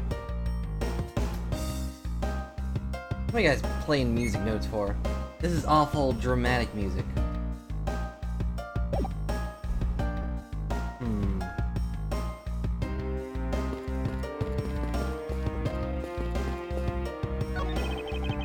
I was sent by a variety of people and businesses to celebrate goodwill. Even the Steel Samurai received some flowers from the ambassadors. There's so many bouquets here. It's almost like a wedding ceremony. I believe the flowers are those for a slightly different reason. What do you mean? This event was supposed to be like a wedding between Alabasta and Babel, right? Actually, I believe they're more in a state of divorce. Okay then, the event was supposed to be the remarriage ceremony. I suppose you could call it that. Backdrop they use in the Steel Samurai stage show. Steel Samurai Sushi Slice. That was the first time I'd seen that special move. Oh well, the Gem Ninja show climax was much better, of course. Oh, was that a fact? Uh-oh. I do want just a small scene where they just argue over which show is better. The scene where he sang for the Princess Misola and gave her those hair sticks? I can totally feel the love in my heart. Perhaps the Gem Ninja is more popular with the female audience. Also, hair sticks? Was the princess actually Sheena in disguise? She could probably act. But no, I know those were shot from a crossbow, so...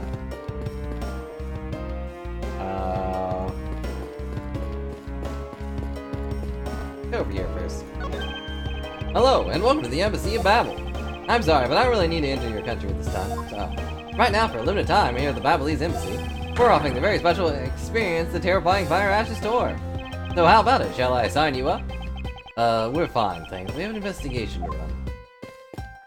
Something I'm missing here, then.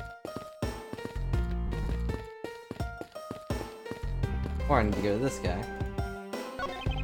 On the orders of Ambassador Alba, no one's allowed to Albast, even though Francisca went through here. Oh, I thought a lady with a whip passed through here not too long ago. She's from Interpol and had proper paperwork, so while I was reluctant, I had to let her in. Sounds like Francisca, alright? Besides, if I didn't, that whip of hers, well...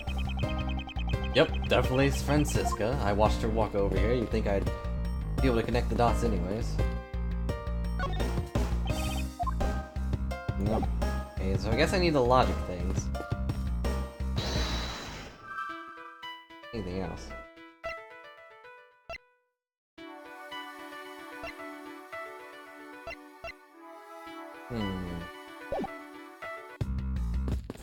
No, I'm pretty sure her whips are custom made.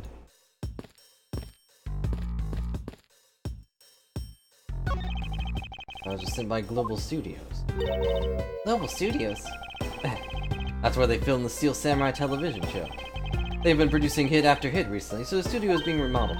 Oh, I read about that in the papers the other day. That mascot of theirs is also getting a facelift too, right? What's his name? You mean Mrs. Monkey? Yeah, I thought it was something like that. You really have a great memory. Ha! Never underestimate my powers of recollection. What am I missing?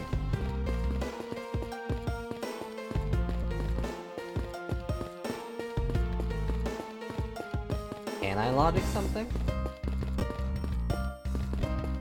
Can't go in here.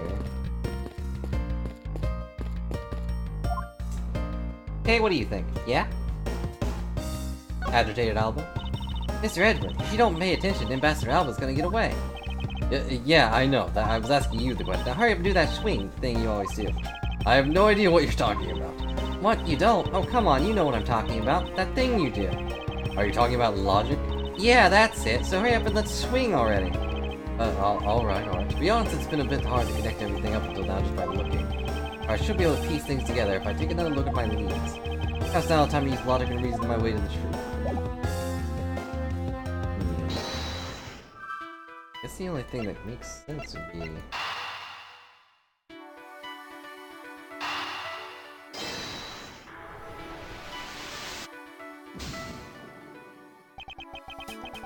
Pieces don't fit together quite right. Okay. Maybe...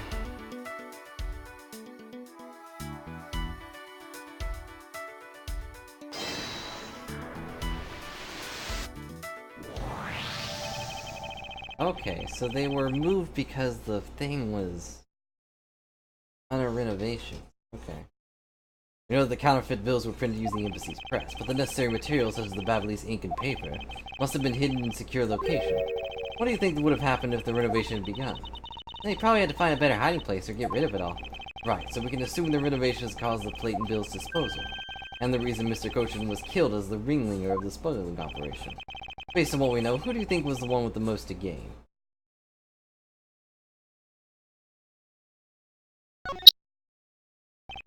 It's the one person who's been erasing all evidence of smuggling operation, from both embassies, the co-conspirator was mopping up, Ambassador Alba.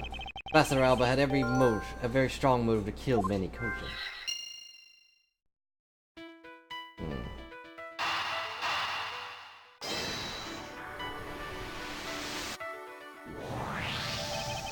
Cause of Ambassador Alba's agitation, the rotten treasure we may find, and the motive for killing Mr. Kochin. Miss Yu said herself that she didn't kill anyone tonight. We will take her words at face value. The reason for the ambassador's nervousness can only be one thing.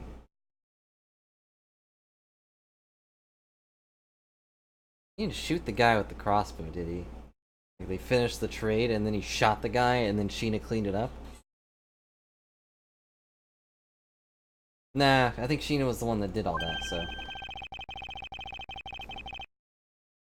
He didn't want us to discover the real circumstances under which Mr. Kochin was killed. Then you mean Ambassador Alba's the real killer?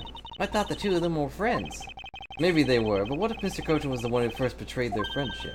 And also, just because you work together doesn't necessarily mean you're friends. Oh, I get it. Wasn't Mr. Kochin pushing really hard for Mr. Polino to be ambassador after the reunification? Yes, and that was the real reason why he wanted to steal Alabast's Primadux statue. Mr. Kochin hired Damasu to go steal it for him. When Ambassador Alba found out what he was up to, he killed Mr. Kochin? It is definitely a possibility at this point. Those two really were thinking of knowing what themselves. The question now is, how did he do it? Ambassador Alba was in Alabast. Mr. Kochin's body was discovered in Babel, right? Right, and that's what we must solve next. I believe now we understand why Ambassador Alba was so nervous and agitated. Must have been something to do with where Mr. Kochin was killed. The place where the Alabastian ambassador was likely to meet the Babyliss Mr. Kochin. And the murder is... only place I could have met him. The only place that makes this sense here is the Thedium Neutralis. What? Here? Goodwill event was being held here today, correct? The only place that both of them would have been in is here. If that's the case, then everything changes. This theater isn't actually Alabastian land. That wipes out one of those extraterritorial rights he has. It makes logical sense, in which case there was a reason for us to investigate further. What should we check out? Let's see. I believe we should check the immigration records for both Alabastian and Babel post-haste.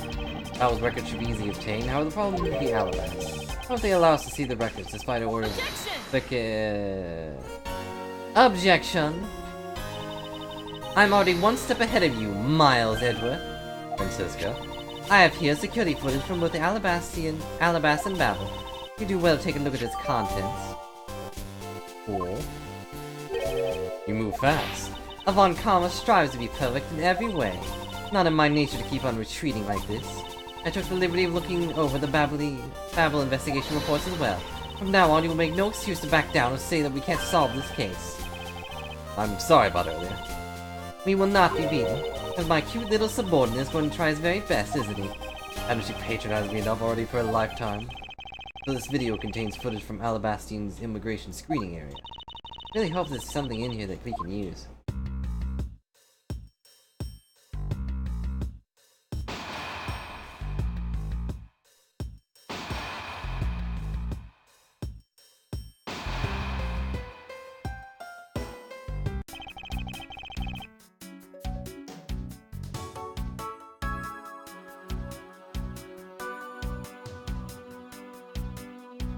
There's a dead body in that baby carriage, isn't there?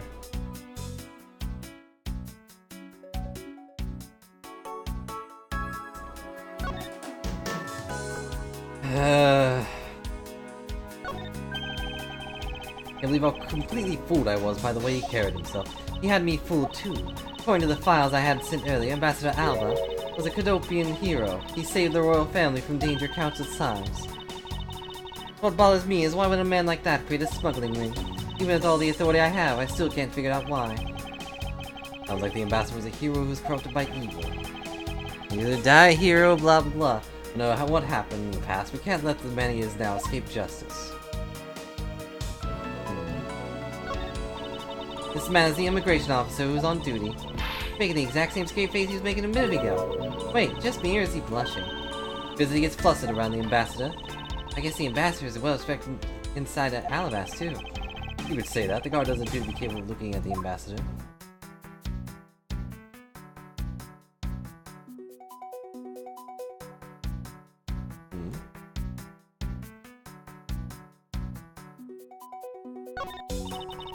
These are posted to the country's tourist spots. Though most of Gatewater Land, that terrible place. What if Alabastians in general had like... Wait, what if Alabastians in general like theme parks at all?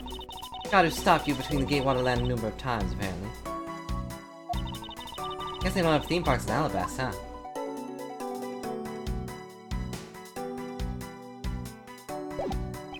I mean, I really like Stain. Stain's really cool.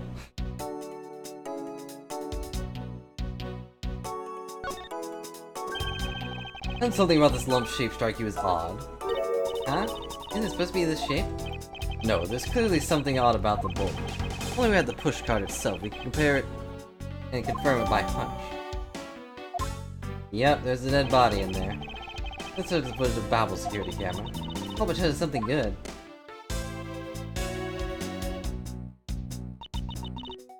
Truly, there wasn't a single sign of suspicious person or anything. That right there is the contradiction. Did I miss something? You didn't miss anything, because there was nothing to miss. However, what is missing here is an image of Mr. Cochin entering his own country. Was his body found in Babel? It would appear that the true face of our final puzzle has finally revealed itself. Investigation complete. My strength returns. Whoa, what? Lang, are you back with your entire posse? Oh no. Alba brought his posse. Ambassador Alba. I thought I'd ask for you and your group to vacate the premises, Mr. Edwin.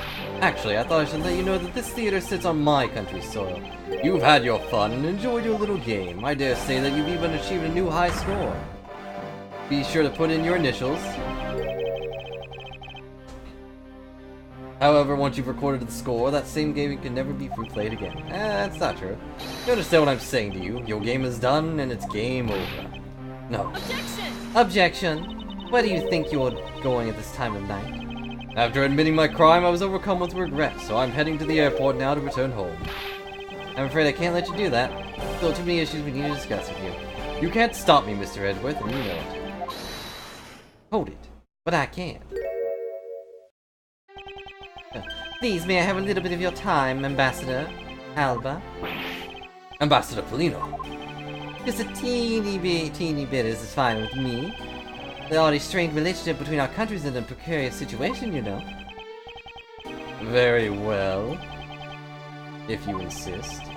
I'll play just one more round with them and see what they want. Not that they'll get any further. Ambassador Polino. Mr. Edgeworth, all I wish is for the normalization of relations between our two countries. One person standing in the way of that dream. I believe in you. You'll do what's right. Thank you for your vote of confidence. Hold it. Now then, what was it you wanted to ask me about? I do have a flight to catch after all. I'm afraid I'm going to have to limit you to just one question. That's more than enough, because I only have one question anyway. I want to hear your alibi. About how you couldn't have killed Mr. Manny Cochin. Oh, I see. Seen him a good hand this time around. This should be fun. Your last chance we had to bring him down. Won't even allow even an atom-sized contradiction to slip by. Oh no. This voice is hard to do. Frankly, I still don't understand why I'm being placed under suspicion here. Under your hypothetical scenario, Mr. Cochin and I were fellow smugglers. To get to the point, I was in Alabast the whole time. Simply not possible for me to have killed him in that Babel. That's my alibi. So that's your alibi, huh? That is correct. It's simply not possible for me to have committed a crime in Babel. Now it's cleared up. I'd appreciate if you would move out of my way. I said, hold it! What is it this time? I thought I told you I only had one question. You did. But you still have yet to really answer my one question. What? Until you tell us the truth, I will refuse to budge an inch from where I'm standing. Very well, I'll play with you just a little longer. Miles Edgeworth, as my subordinate and representative of this country's prosecutor, and totally not my brother or anything, you are forbidden to lose. Of course, that is something I've understood from the start. That guy's the one who ordered my father killed, isn't he? Yes, I believe so. The goal of the first Yatagarasu was the capture of the smuggling ring's leader. My father and Uncle Bad. Their legacy will live on through me, and also you, I guess. That's why we just gotta catch him, okay? We will, I promise. Now, Ambassador Alba, let's have the truth now, shall we? No matter how many times you ask, my answer remains the same. Unless you press me for information, in which case it'll change very slightly. Hold it! Being the leader of a smuggling ring while taking on the duties of ambassadorship, don't you think that the combination is more than enough reason for suspicion? Still the matter of the crossbow arrows and the Primaduck statues. Whoa, he has his own objection. Objection! All of that is nothing more than your flights of fancy. What do you mean by that? Hold it! It's not a hypothesis. Earlier we proved it to be what happened. Haha. Well, let's leave it at that one side for now, because it doesn't change the fact that I have no motive. Oh, so you really have no reason to kill Mr. Kojin? If you want to suppose I had one, then why not? I'll indulge you. After all, this is nothing more than a silly game to me. That's how you see things. I appreciate if you take it more seriously. Wahaha. I'm sorry. Suppose you are in a bit of a pickle. Very well, a game is no fun if the playing field isn't level. Therefore, I formally claim that I had no motive to kill. Now let's see you disprove it. He stand there proud when he knows he killed another human being. Well, he is a war veteran. He's probably used to it. I'm not gonna stand there and let him get away with these crimes.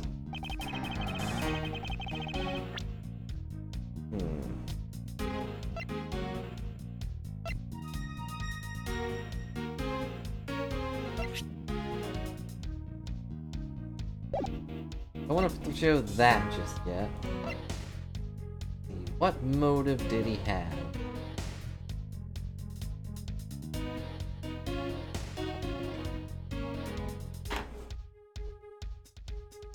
Sorry, there was a bug.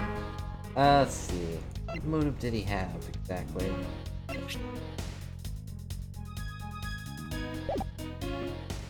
That's Manny's. Why do I still have these? Is there gonna be something at the very end? Like, why do I still have these stupid samurai dogs?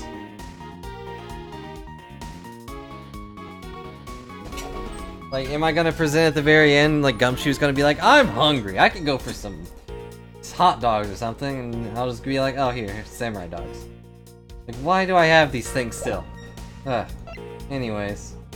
Now here's your motive. You wanted his samurai dogs, didn't you? Like, darn, you got me.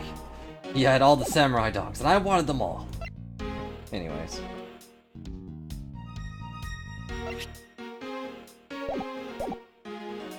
Hold it!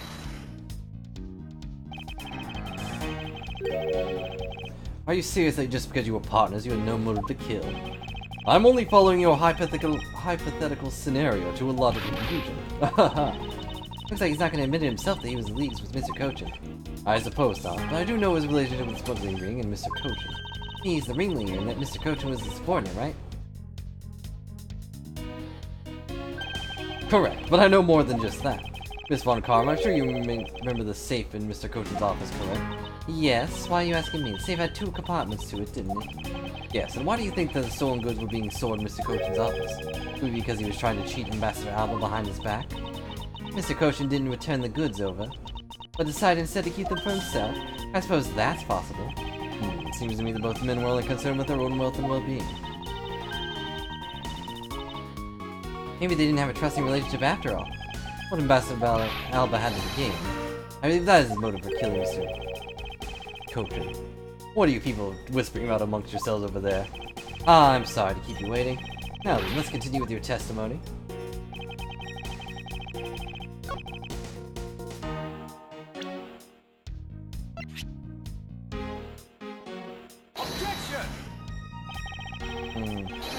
I figured that's where they were going with it. No, I didn't think. At the same time, I was like, that seems a little on the nose.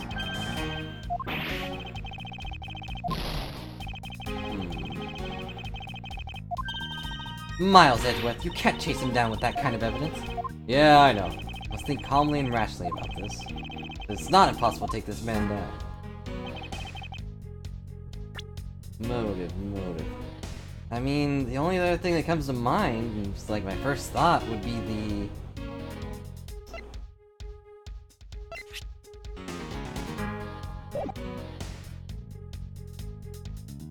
this. Trying to make sure that,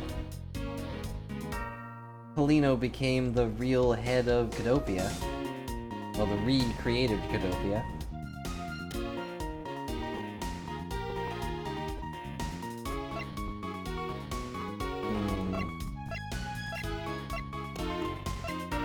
But how do I prove that? It's not gonna be the knife or anything.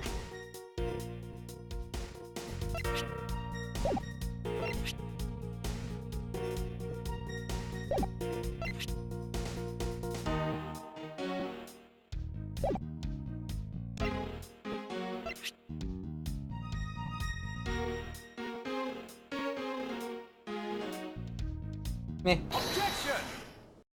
Okay. I can't prove his distrust of the guy, I'll prove Cochin's. You want to know, I believe you did have a motive to kill, because Mr. Cochin had betrayed you. Heather Reborn, how's it going? Hope you're having a good night. We, Akatsuki, will deliver judgment. Well, you had your own reason, too. Namely, you wanted to pin the smuggling all on him. Evil begets evil, and just because you were trying to test each other, it turned into this matter. Objection! I don't believe this. You have a bad penchant for telling tall tales, Mr. Prosecutor. You're not, then I suppose you have some kind of proof to support your argument. I never use guesswork in moving my cases forward. It's been proven that this note was written by Mr. Cochin's hand. Had family over. Hope you had a good time. Shall we take a look at it?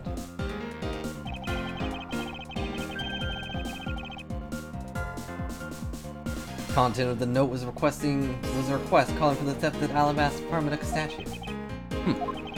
By killing him and pushing all the guilt to the smuggling onto him, you walk away spotless. I believe you understand what I'm driving at. You had more than a few reasons to kill him. Objection! Hold it. Are you finished with your hypothesizing?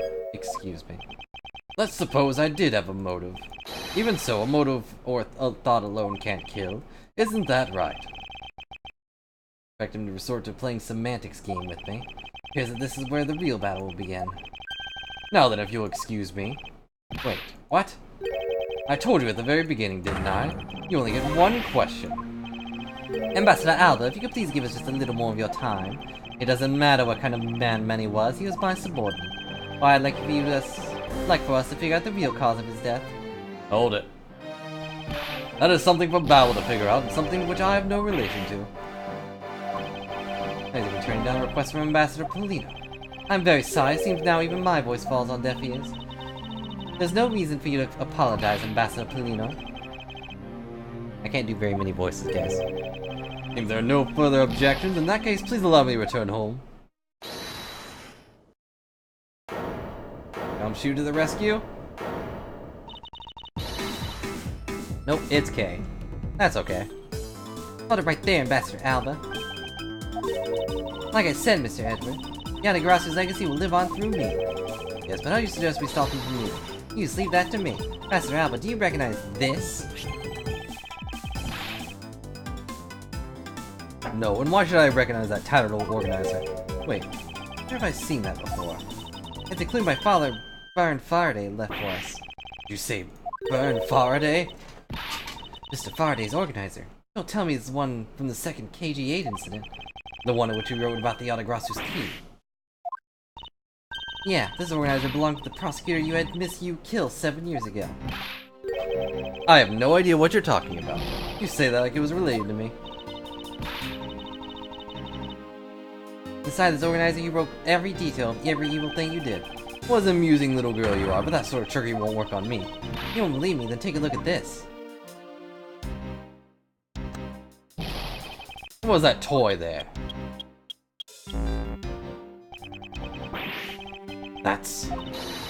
This thievery device was used by the Yatagarasu, or rather, by my father. 7 years ago, he used this when he stuck into the embassy. What? These 2 pieces of evidence that hold information on the Yatagarasu dug up on you. If you go home now, I won't hesitate to send it all to Alabas, right behind you.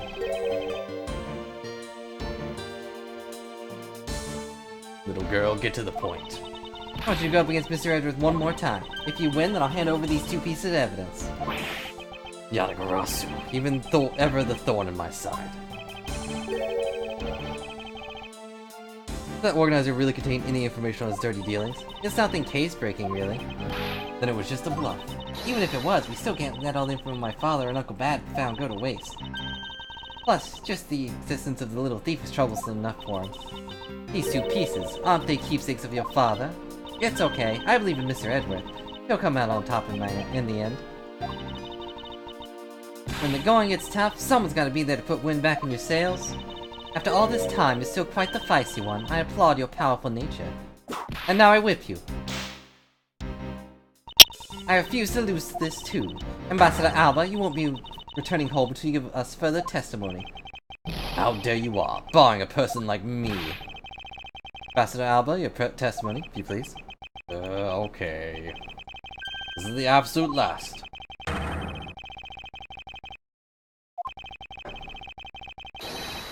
Can't let this opportunity created for me go to waste. Part 2. Last time I met with Mr. Kocho was here in the Theater of Neutralis. After that, I was in Alabas the rest of the time, as I stated earlier. In any case, I did not see Mr. Kocho again after that. So you see, there's no time span in which I could have killed him. Wouldn't you agree? Since you people were practically begging, I'll allow you to question me. What an arrogant old man. Yes, but no matter. We can't allow this chance to escape us. I will warn you, though, you've reached the end of my patience, and also the game. Waste my time with any inane questions, you will be punished. Neither pressing or presenting will cost more to our case. In that case, the only thing you could do is present the correct evidence. Understood?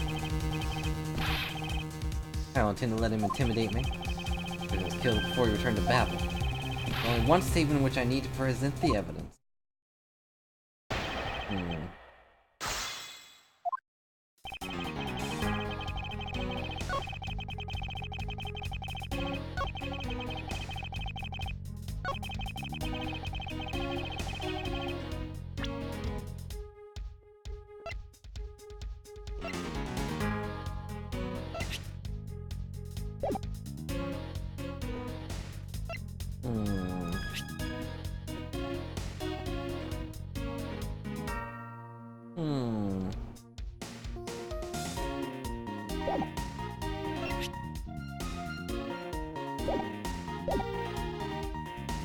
What do I need to push here? If I press needlessly, they'll probably harm me. And while I have the health for that, I'm not entirely sure this will actually be the last thing.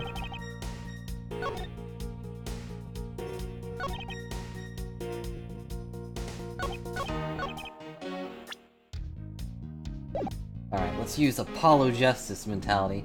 What's his tell?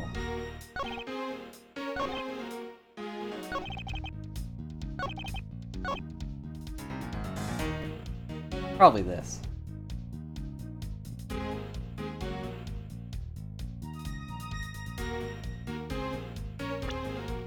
Well, you would be useful, so take that.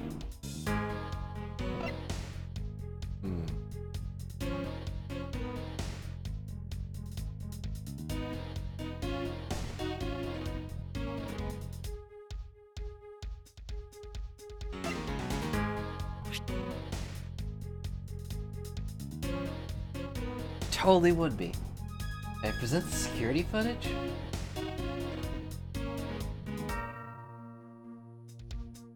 Or should I present the weapon?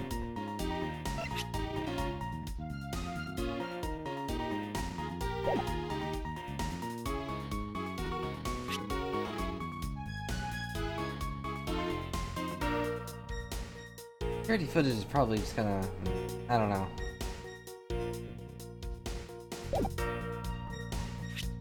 I'll present that here.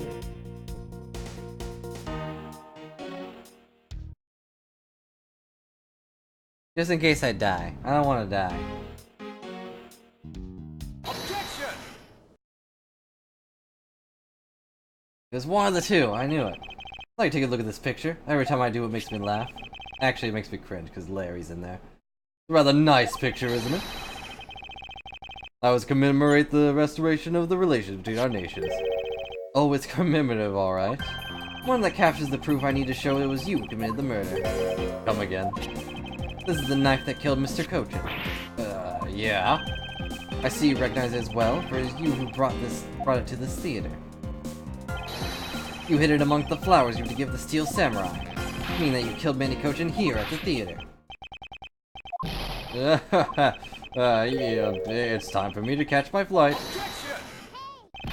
Thank you for the host, Zaffy. Hope you had a good time with your stream. We're not through yet. Objection! Hold it. Game over for you, Mr. Edworth, but I thank you for the entertainment.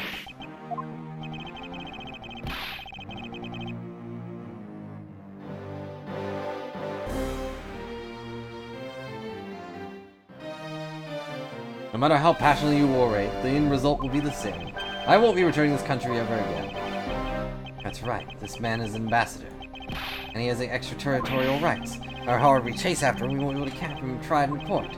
Yes, that's exactly the face you should be making. Face of a worthless cur. Did we just lose? Now then, ladies and gentlemen, I must bid you farewell. Of course.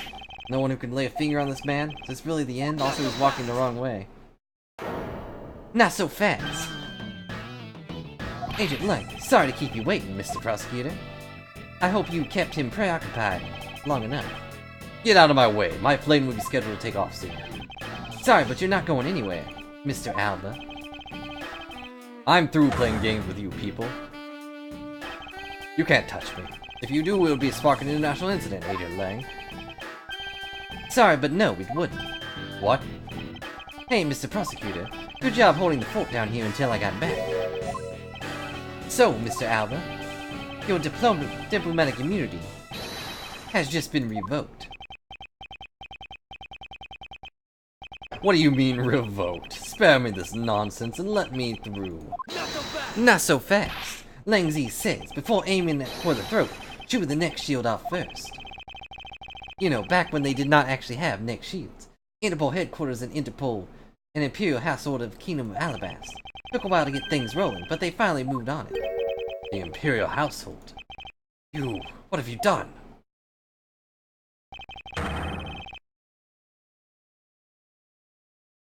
Not having Sheena here pointing with them seems kind of lonely. You've been relieved of your duties as ambassador, Mr. Alba. What? Effective today, effective right now. And you have Mr. Prosecutor videotape to thank for this. Hey, the Yatagarasu protected. You can't be arrested simply because you're an ambassador. In that case, I thought I'd strip you of that title. You underestimate me, a descendant of the founder of detainment philosophy, Lang Zi. 4,000 years of deeply entrenched connections and networks around the world have really paid off. So you guys came back. How do you do that? Now he's punching himself. It can't be. I don't believe this. My ambassadorship, my power, been revoked. I can't even stand up straight anymore. Heh, looks like you finally come into grips with your new standard, which is much lower than the one you had previously. Looks like he's turned Doctile again. Probably in shock from the loss of his shield. What a shame. I had so wanted to use my whip on him. I mean, you still can. Why is this happening to me? Just a bit of a hard-working, honest ambassador. Not so fast. Do you really think you can still pull this on him now? We've already ripped away the mask and seen you for who you really are, Mr. Alba. I'm gonna break my staff again. Oh. Objection. No. I won't be stopped now. No intends to fight us. Hold. I broke my staff again, hang on. What if I'm no longer ambassador? You still don't have any evidence on me. Fact remains that you cannot arrest me. Heh, I expected no less from you, the boss of a smuggling ring. Well, the rest is up to you, Mr. Prosecutor. Understood.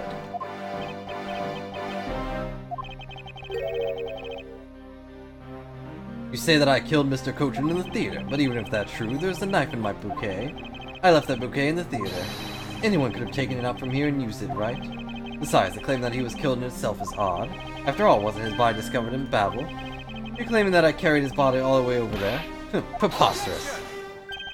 I'll be the one to prove whether it's preposterous or not. Ugh. Ex-Ambassador Alba. Ooh, harsh. Are you ready? This is no game. This is war. But he's a war veteran. I don't know if that's the best thing to say. I killed Mr. Kochin using a knife that was stuck in my bouquet. I left that bouquet in the theater. Anyone could have taken the knife from there. Besides, Mr. Kochin's body was covered in Babel, right? There's no way for me to have transported his body from the theater to Babel. Don't you think you have had fun with me? I don't know.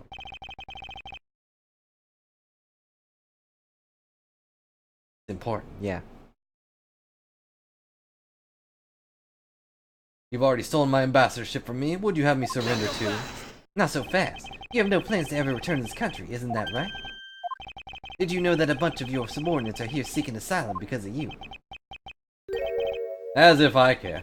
Hey, Mr. Prosecutor, boot this guy out of the embassy and we can finally end everything. I know. I'll give it all to see. I will give it my all to see that he leaves in handcuffs. Not the title ambassador, he's just another witness. Yes, just another witness. A witness. Alright, what are we waiting for? Let's get this guy. And get him good. I don't know if they understand all I can do is present evidence to the testimony.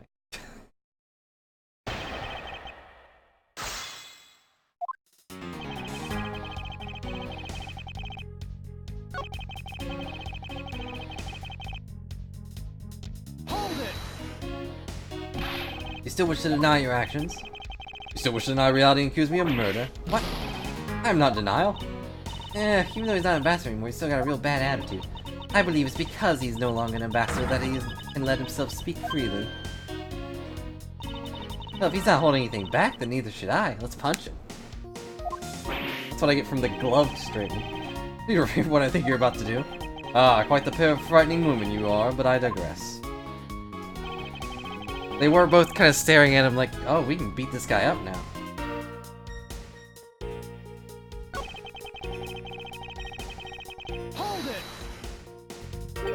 Is that really so? You could have easily blackmailed your subordinates to be quiet about moving the body. That's quite insulting me and my subordinates, and I'm afraid we can't have that. Very difficult to enter my embassy, and the guards always conduct a thorough check. Someone much as makes an unnatural movement, it would arouse their suspicions. Come to think of it, there wasn't anything unnatural about him in the footage. Except for the... Wait. Think about that for a second. Alba said the guard would become suspicious if someone acted unnaturally. But then, by the same token, the guard would not become suspicious if someone would act naturally. If we retrace Mr. Alba's movements, we should find some hint to solving this case. Well, after the Steel Samurai stage show, he went back to Alabasta, right? From there, he started preparing for his speech at the Alabastine embassy. It does sound like it wasn't possible for him to have gone to Babelese embassy. Couldn't have gone to Babel, but the body didn't remain in the theater either. Possible that the body was temporarily taken to a different location first.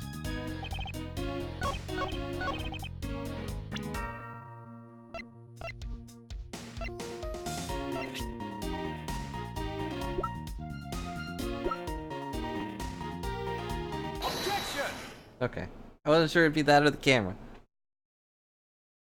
Because, I mean, the camera has the same thing. Actually, I do believe there was a way to transport the body out of the theater. Perhaps you should give this a look.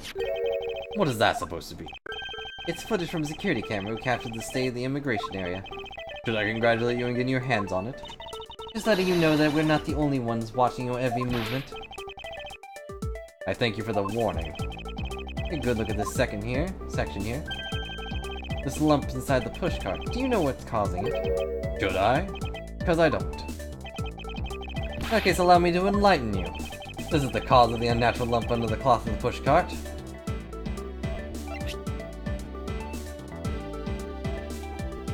Take that! Oh, what is the meaning of this showing me that? Say the unnatural bulge of the pushcart is Mr. Kochin's body. You had the Steel Samurai wheel his body away from the real crime scene. What a guess. But I wonder if you have any evidence to support it. I admit that for now it's a bit of a hypothesis, however. Can't prove it, then I'm afraid I must be on my way. I don't have any more time to play with you people. Hold it! I found it! Sorry it took so long, Mr. Edwards, sir! I found a pushcart! Yummy! Detective Gumshoe, is that the Steel Samurai's pushcart? Yes, sir! Found it in the open-air stage area.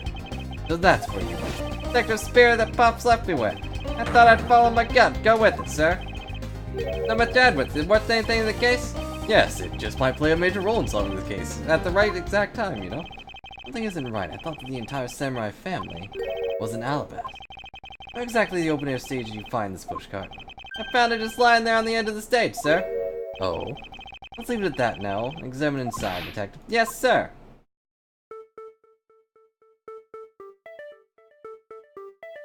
Yeah, there's blood. Hmm. It's blood! How did I not notice this? I pushed the thing the whole way through.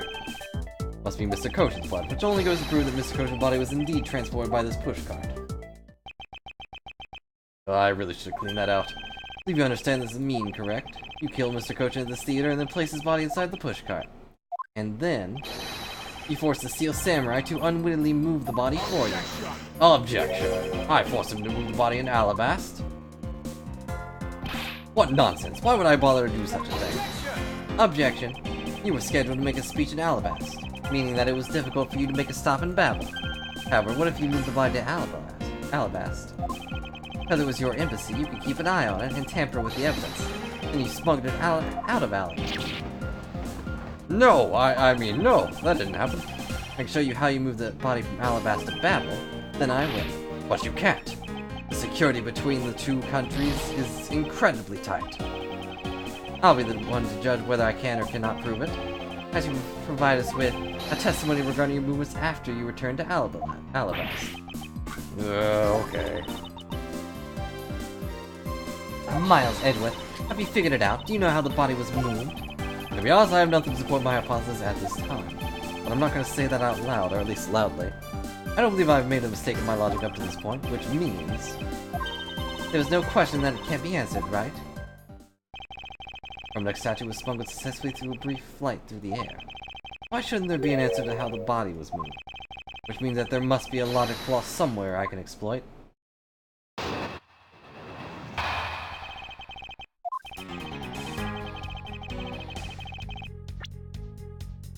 I'll check something real quick, see if I can look at something, because I never looked.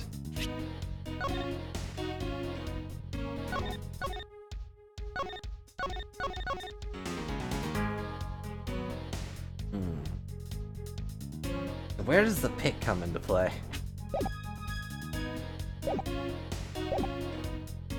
After I returned to Alabast, I had my picture taken with the Steel Samurai shaking hands. As I was about to start my speech, the Yatagarasu appeared. Kind of. I feared for the national treasure, so I raced back to my office.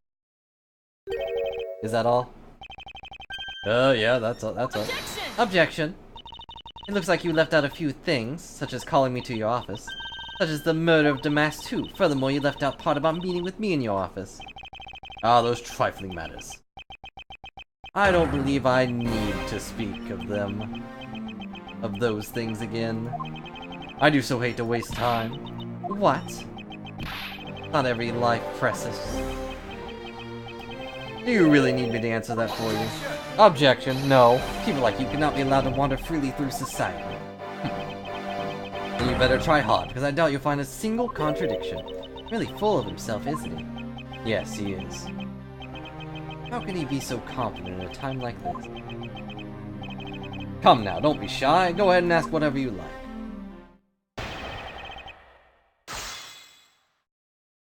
This lasted longer than that.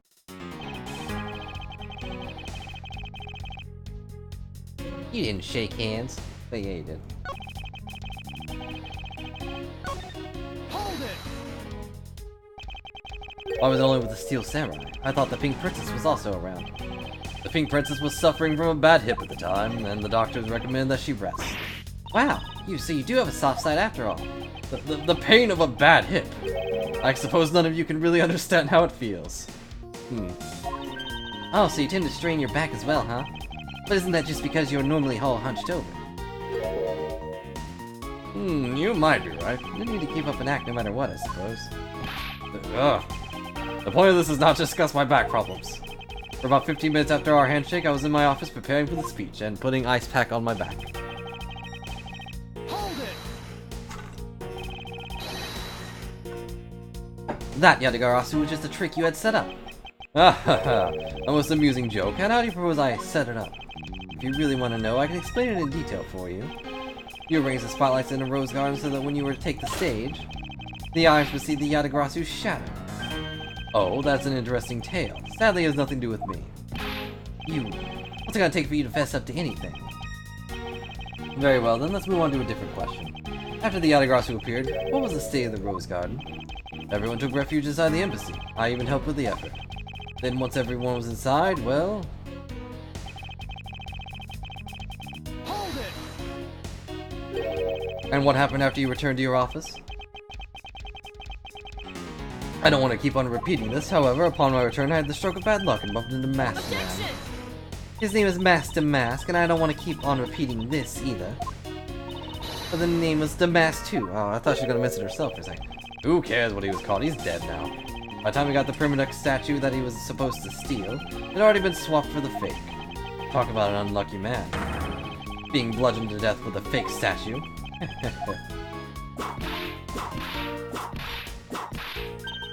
This one Karma's really letting her whip fly now. Yeah, why is every single one hitting me?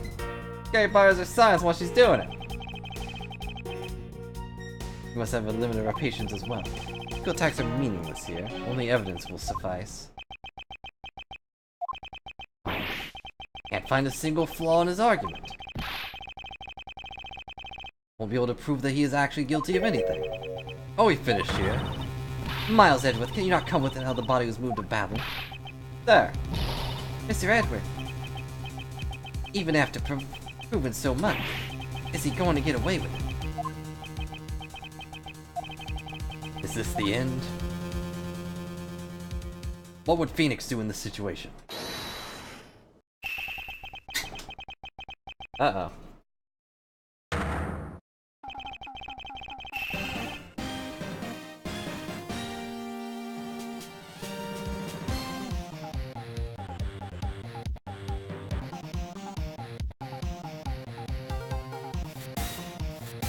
It's a good picture, if nothing else. But the fact that it's Larry and Old Mag in there keeps adding to the fact that this is ridiculous. It would be a great honor if you would allow us to be your allies in battle. Evil Magistrate, it's time for you to pay. It's the Steel Samurai. No, you are mistaken, for I am Steel Samurai Den, married man of Neo Old Tokyo. And this is Pink Princess Mommy. Edgy Poo. No. Two people that I want to see the least. Larry, what are you two doing here? I want to show you gratitude, Edgy. We just wanted to help, yeesh. I'm gonna get the bad guy with a single thrust of my samurai spear. Objection. Go away. How can you be so mean to us, Edgy Poo? All three of us came to lend a hand, and this is how you treat us? Well, isn't this grand? I see they managed to find the Iron Infant. Does that really matter right now? Hey, this me is the Iron Infinite completely soaked. Huh? Oh yeah. I found him in battle, but he was in the middle of the pool. Wait a second. Larry, go back to what you just said. I mean, repeat yourself, huh? Oh, appears that we made it. Not that far back. Something about finding the Iron Infant in Babel. And you found it in a pool? I don't recall there being one in Babel. Oh, that. Well, I was in Alabasta all the time, so I have no idea how the Iron Infant wound up in Babel. Thought I had lost him in the Rose Garden. Yeah, I guess maybe his cute kid can swim, huh? Wait, what? Larry. Lost the Iron Infant in Rose Garden, are you sure about that? Yeah, I'm sure. I found him in... Hold it. That's enough, Larry. You can shut up now. Iron Infant that Larry lost managed to move between two countries. Furthermore, the Iron Infant was soaked in the middle of a pool. This is what I've been looking for. It's another smuggling route between the countries. I mean, the open air stage back there is probably actually the pool, I guess, right?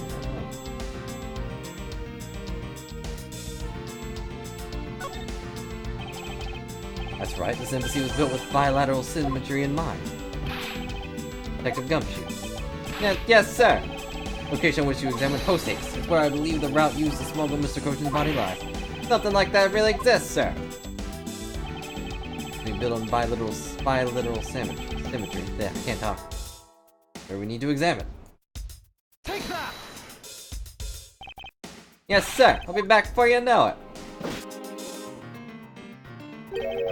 It's too late. Doesn't matter now what you do. It's all a waste of time. Not so fast. You will stay here with us and wait. I can't exactly refuse that offer anymore. Oh, jeez. That was loud. This is Edworth. Mr. Edworth. Yep, it's here, sir. I don't know why I called you. I could just pop my head back in. We're like 5 feet away from the thing. Whatever. The reservoir here, just like the rose garden.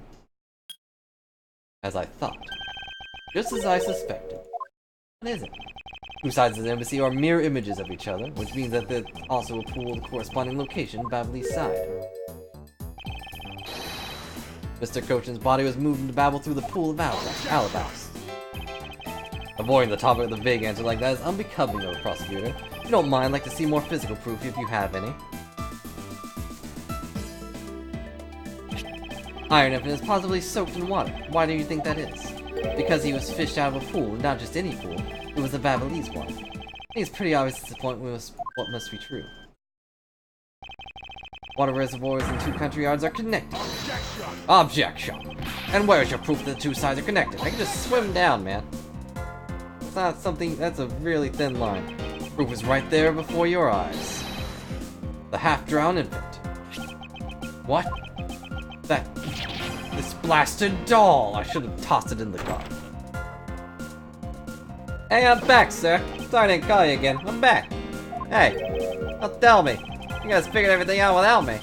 We did, thanks to this hero of justice's son. Even if he is just a doll, he managed to help foil the villain. Not so fast. Hey, Mr. Prosecutor. Look, I don't want to say this, but it's kind of unlikely that the body just happened to have passed on through the battle. The guy's a doll and he's small, so I can believe it made it. But he has a point. Why'd you say that, though? Like, out loud. Yes, that's right. I'm glad someone here understands. Mr. Edworth, are you going to next propose that the dead body can swim through a pipe? You see, Mr. Prosecutor, our chase after this man is far from over. Agent Lang. Why is he helping Mr. Alba now? He's not. He's realized a flaw in my argument and is helping to move the logic along. In which case, I should return the favor and find an answer. And then another thing, Mr. Cochin's body wasn't found in his office in battle. What happened to his body after it was transported to open air sea? I'm out of water again. Doing that deep sounding voice actually really makes my heart think. Mr. Alba had a helpless in battle, remember? You mean Sheena, right? With her there, you can see how it's possible to move the body up to the office. Objection. Are you seriously claiming she was swam through the connecting pipe of the body? He's right. Miss Sheena would drown if she did that. Hard to imagine that she swam through the connecting pipe. I mean, I already got this, I think. The pool was drained, right? So it would go, the water would go down on this side and go up here. And it was drained because they were putting out a fire. All the befuddled musing of an accusatory man, I don't know. Accusatory, that's it. Now then, I believe you should give up and allow me passage. Because from the start, there was no feasible method of transporting the body. Mr. Prosecutor, recall Sheena's movements. What's happening in the embassy around the time Sheena was in battle? Oh, if only there was a way to get rid of the water in the pool. That's it. Now I believe this time we really are done, right? Nope. Objection. You've never been in court, have you? Far from over, Mr. Alba. Most persistent man. You're saying that you thought of a way to move the body through the water. Move the body through the water? That is completely unrelated to how it was done. Excuse me. The reason I say it is because there wasn't any water there at the time. What do you mean there wasn't any water? This is what it sounds like.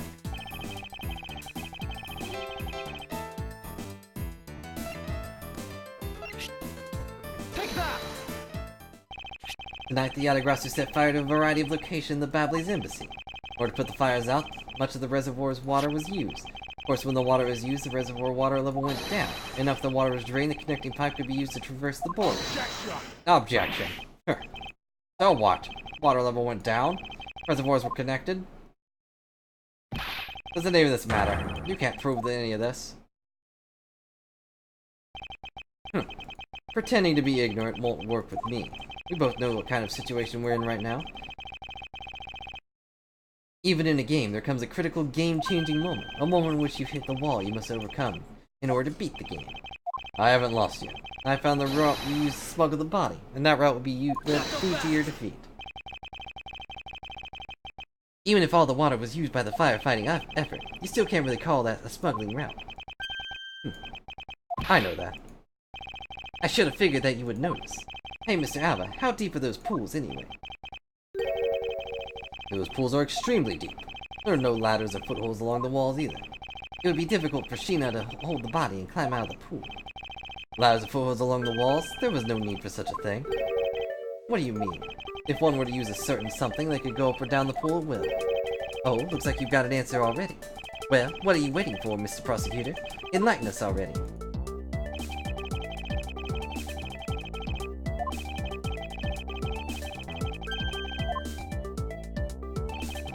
This was used so the body of Miss Sheena could move up and down the pool.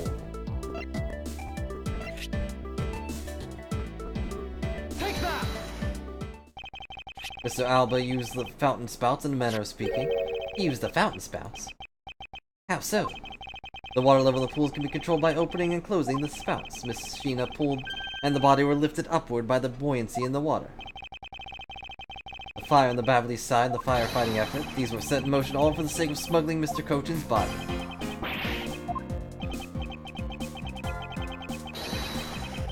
And I assure you were the final destination by the train of logic leads. First, Mr. Alba closed the fountain spouts in advance of preparations to come. Then he took a pushcart that was brought to the Rose Garden and pushed it along with the iron implement of Mr. Cochin's body into the pool. At this time, Miss Sheena was busy conveniently starting the first fire in Babel. They made for the open stage pool and wait for the firefighting effort to begin. When the firefighters used the water in the pool, the water level went down. By the time the fire was put out, the pipe between the two pools was exposed. This is when she pushed the pushcart from Alabasta to Babel. Once that was accomplished, Mr. Alba simply reopened the spouts once more.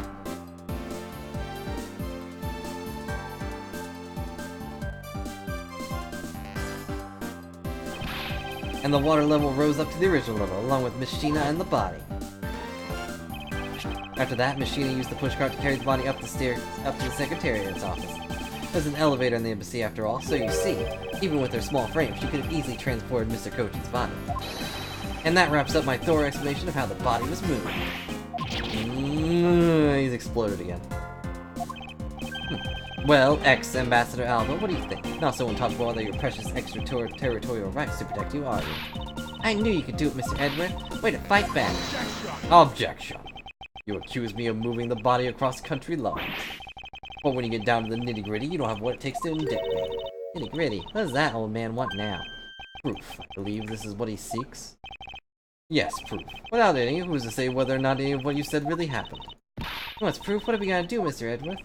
No need to worry. I've had all the proof we needed all along. Body wasn't the only thing to go through the pool's connecting pipe tonight. This Detective Gumshoe found a pushcart in the open-air stage area. So too did I find one other item there. That piece of evidence is what will prove the pools were the smuggling route.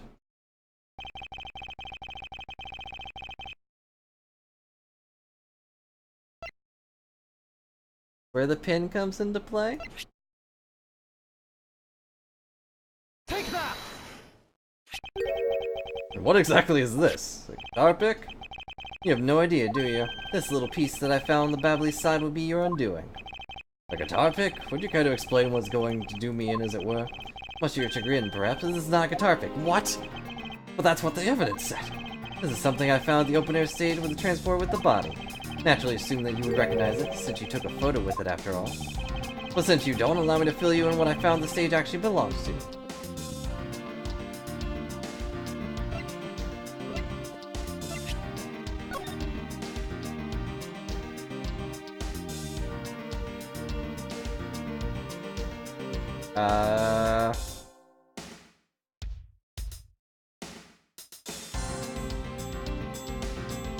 I don't see the pic here.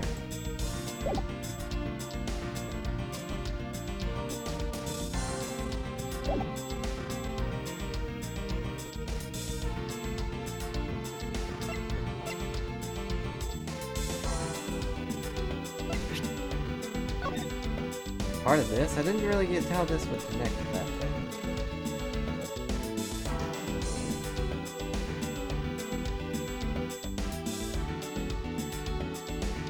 Oh, okay. No, wait. That's not right.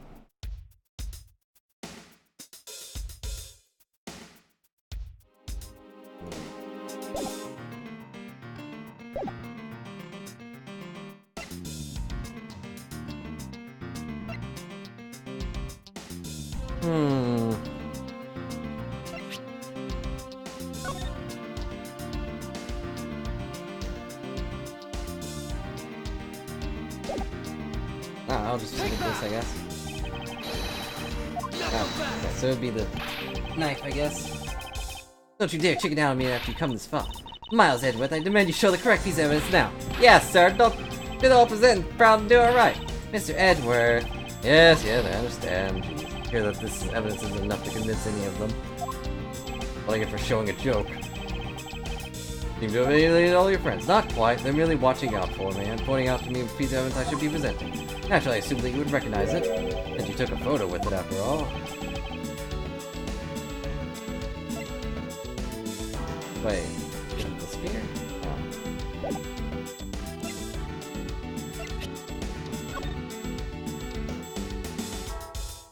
I don't know what he took a photo with.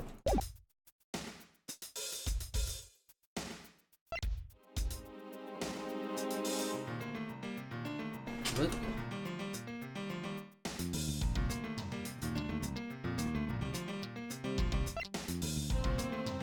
Fear has nothing to do with this, I don't think. Also, still confused by the not pointing out that water right there, but whatever.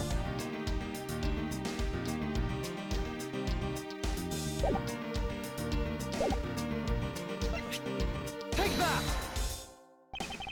I'll take a good look at the murder weapon that was used to kill Manny Koshin.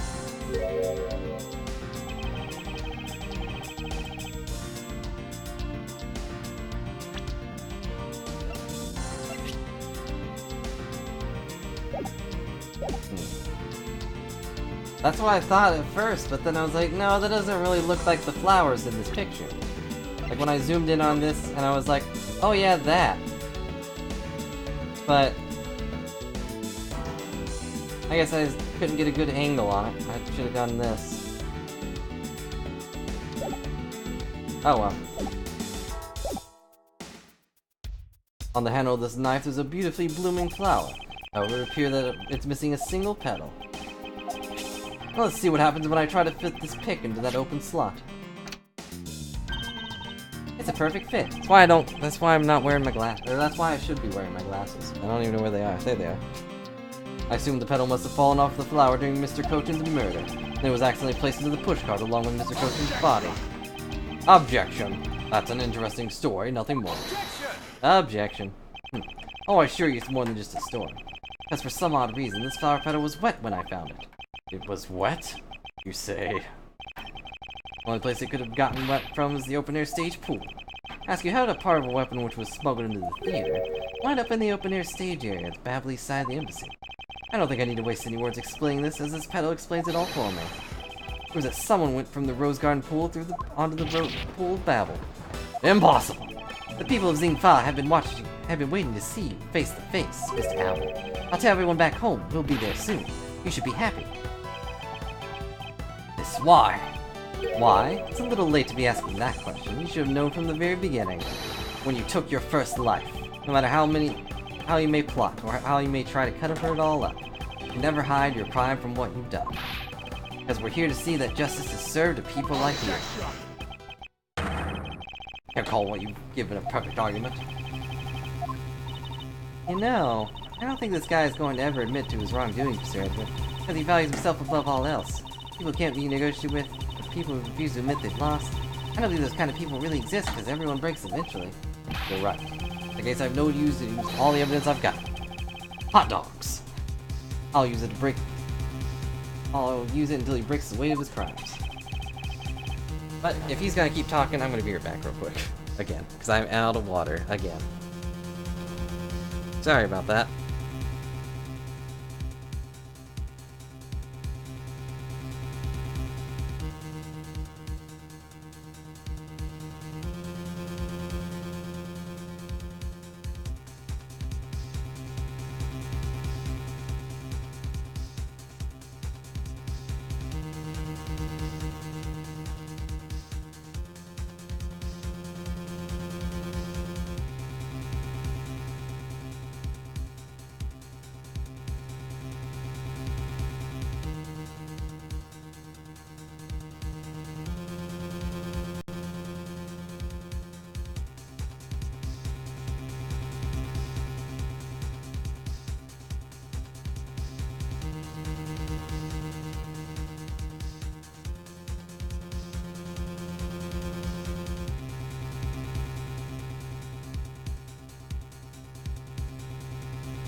Hello, Sanosuke. I'm glad your first line was shared, but also, hello. Hope you're doing well. Anyways, I'm back. Mr. Alba, I request you testify once more. It will be the end of the line, they said for the third time. To be continued.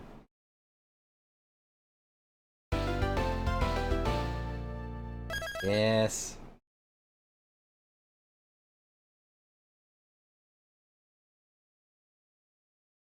Do it.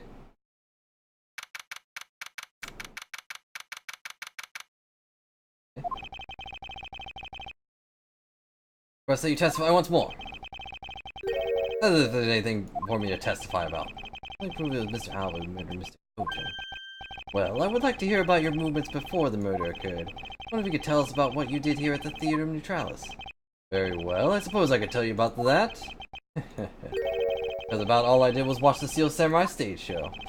Elaborating on even that alone is good enough for me. The only way for me to place this man under arrest is to pinpoint the exact location of where the murder took place. But that is the key to this investigation. Couldn't we get like an autopsy at this point to figure out like when he died? I watched from the last row. The stage was well lit, but it was dark out in the audience. I swear I was there in the audience, but it's hard to prove that, I suppose. I do remember the contents of the show very well, though. Is that proof enough for you? Moving scenes were seared to this old man's heart. I'll never forget them. This is where the spear's gonna come up. He's gonna be like, well, he performed his, what's it called? He performed his early summer rain jab, his special attack. Like, no he didn't. He performed the sushi slash. Of course I was. I have the great fondness for the Steel Samurai. Heh. Yeah, I was pretty cool up there, wasn't I? You're not the one who was cool. It's the Steel Samurai who was cool. Yeah, the Steel Samurai special finishing move today was really something, huh? Huh? Hey, Edgy. Who is she? Who is this super cute girl? Haven't they met? He's been standing here the whole time. He just... Only now he notices her? It was Kay Faraday, and she is helping me in my investigation. Sorry, I didn't get to introduce myself earlier, but better late than never. Also, I prefer the Gem Ninja. It's okay, I'm there, but... Silence in the peanut gallery. There's no time for trivialities such as at a time like this. This is Prosecutor. This is the final battle. You got that? The end. For that man there. Haha, now that's the kind of thing I like to hear. I think I'll give you trusting you a try, Mr. Prosecutor, or rather, Mr. Edgeworth. I leave this critical battle up to you, Mr. Edgeworth. Have no fear, I will finish the job. Really is the end game. Time has come to expose every last one of Mr. Alba's lies. Alright, I'm gonna go straight for the thing I think is gonna happen, because I'm not in the audience. I swear I was there in the audience, but that's hard to do. That's hard to prove, I suppose. Hold it! What are the contents? Well, I remember the contents of the show as well myself. I memorized every single one, and also videotaped them. That's nice. That's nice. Miles Edgeworth, don't allow yourself to be riled up by him at this important juncture. If you ask me, I think the biggest Steel Samurai expert around here. Don't you think a climax scene of today's show was really awesome? Yes, I remember that well, and that spectacular special move, where you delivered the final blow against Evil Magistrate early summer rain jab. That scene will live on my heart forever. That's how it went. I totally forgot about that. How can you forget your own special moves? Special attack the Steel Samurai uses when he's using the Steel Samurai Spear. Yes, and today was the first time they showed it off, was it not? If I hadn't watched the show, then how could I answer you with the name of the move? Well, you were correct. Please elaborate on this point for me. Yep. Hold it! Oh, dang it. I didn't mean to press. Yes, because I saw that brand new special move, I believe it confirmed my alibi. How sad, only going to protect himself is that watch the Steel Samurai. I guess this guy really has nothing else left. Or to rest, so he'll do anything. With all of us here, there'll be no escape for him. Yeah! I'm going to bring him justice. I continue with your testimony, Mr. Alba. Very well. Steel Samurai special move and various other scenes. Dang it! Stop throwing me for loops! He's got nothing on the Jammin' Ninja, but he was still cool enough, I guess. Wasn't my brand new special move totally rad? Don't tell me. It was you who thought up the special move. Yep, now what was it again? It was silly rain jab. No, wait, it was subtle breaking chop. That doesn't sound quite right. I didn't even forget a move you came up with. Yeah, I already know. But now I've had time to do so.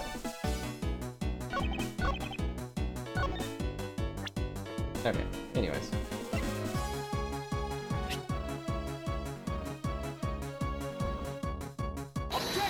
Objection! Special move today was early summer rain jab? Is that your final answer? Objection! Yes, you little irritating gnat. You think you can trip me up by asking the same question over and over again? That was not my intention. Your testimony is more than sufficient. However, I believe you wisely you take a look at this. Samurai Spear, what about it? This spear actually never made it on stage today. Excuse me. Yeah, you took a picture with the guy. You think he knows the lack of spear. Fortunately for you, this Samurai Spear happened to be a goof of a young man with an abundance of useless hot-bloodedness. Eh? You talking about me?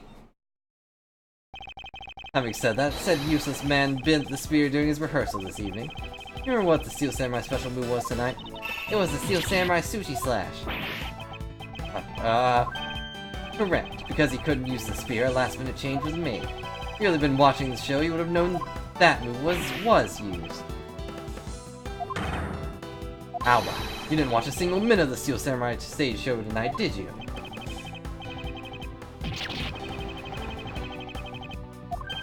Ha! So if he wasn't watching the show tonight, then it opens up the possibility that he was busy killing Mr. Koten instead. So where were you during the show? I demand an answer now.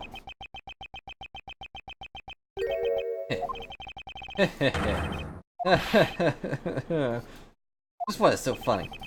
You're so sloppy, and so are your conclusions. I still insist I watched the show, or most of it in any case. What do you mean by most of it? Ah, you see, during the show I left my seat for a spell to visit the bathroom. I assume that was when the dramatic scene was played out on stage.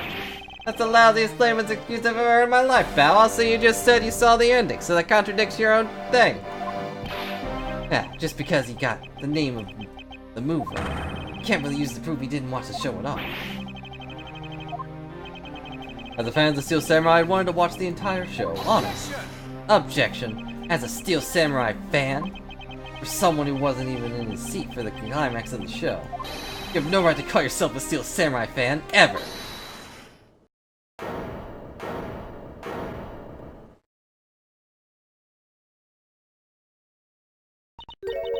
Who was that just now? It was I. It would be I, young lady. What are you doing interrupting me like that? Edgy, hold on for a second, I beg you. I mean, never accept this old man as a Steel Samurai fan, but I totally think he's a Steel Samurai addict. No, exactly a Steel Samurai addict, pal. I believe you meant to say Steel Samurai maniac.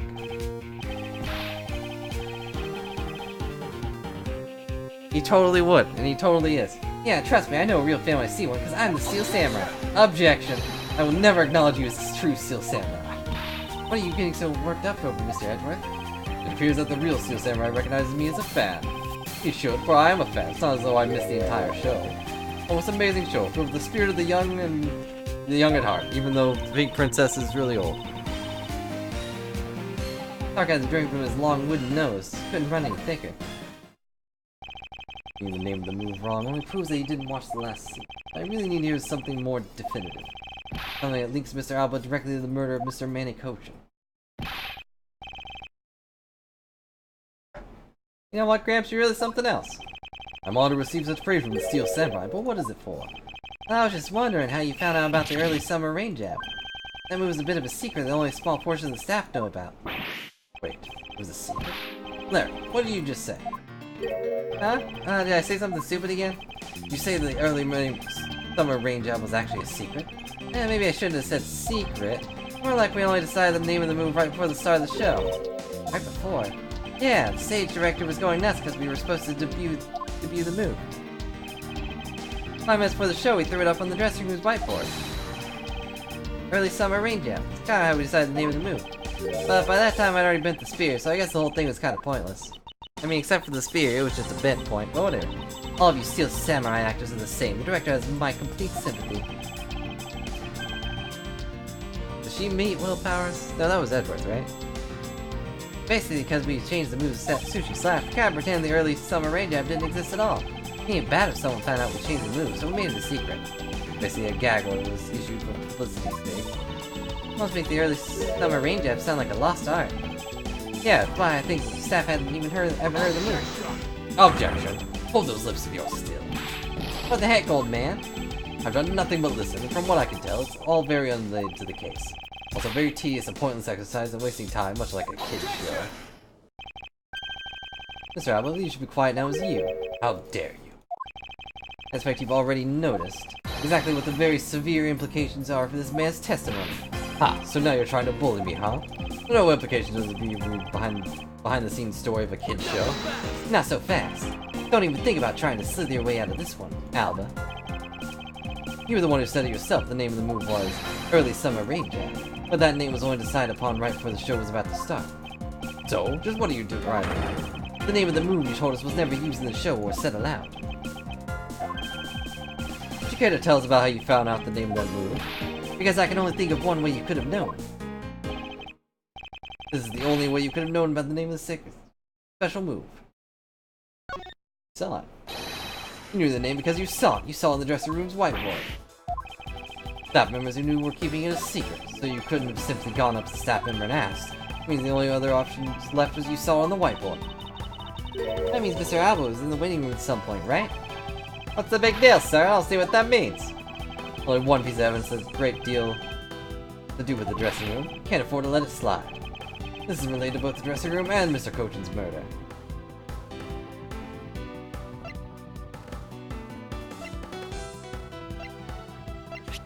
Take that!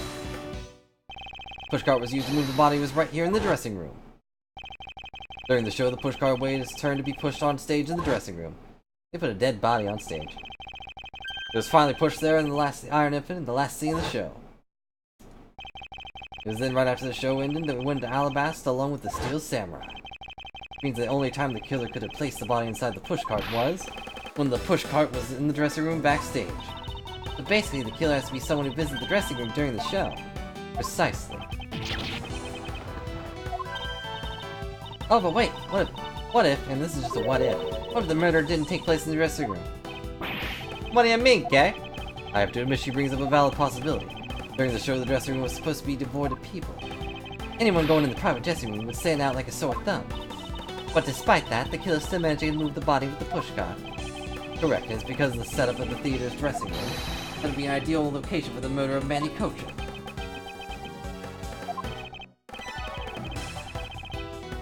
Alba, during the show you went down to the dressing room, and I want to know why.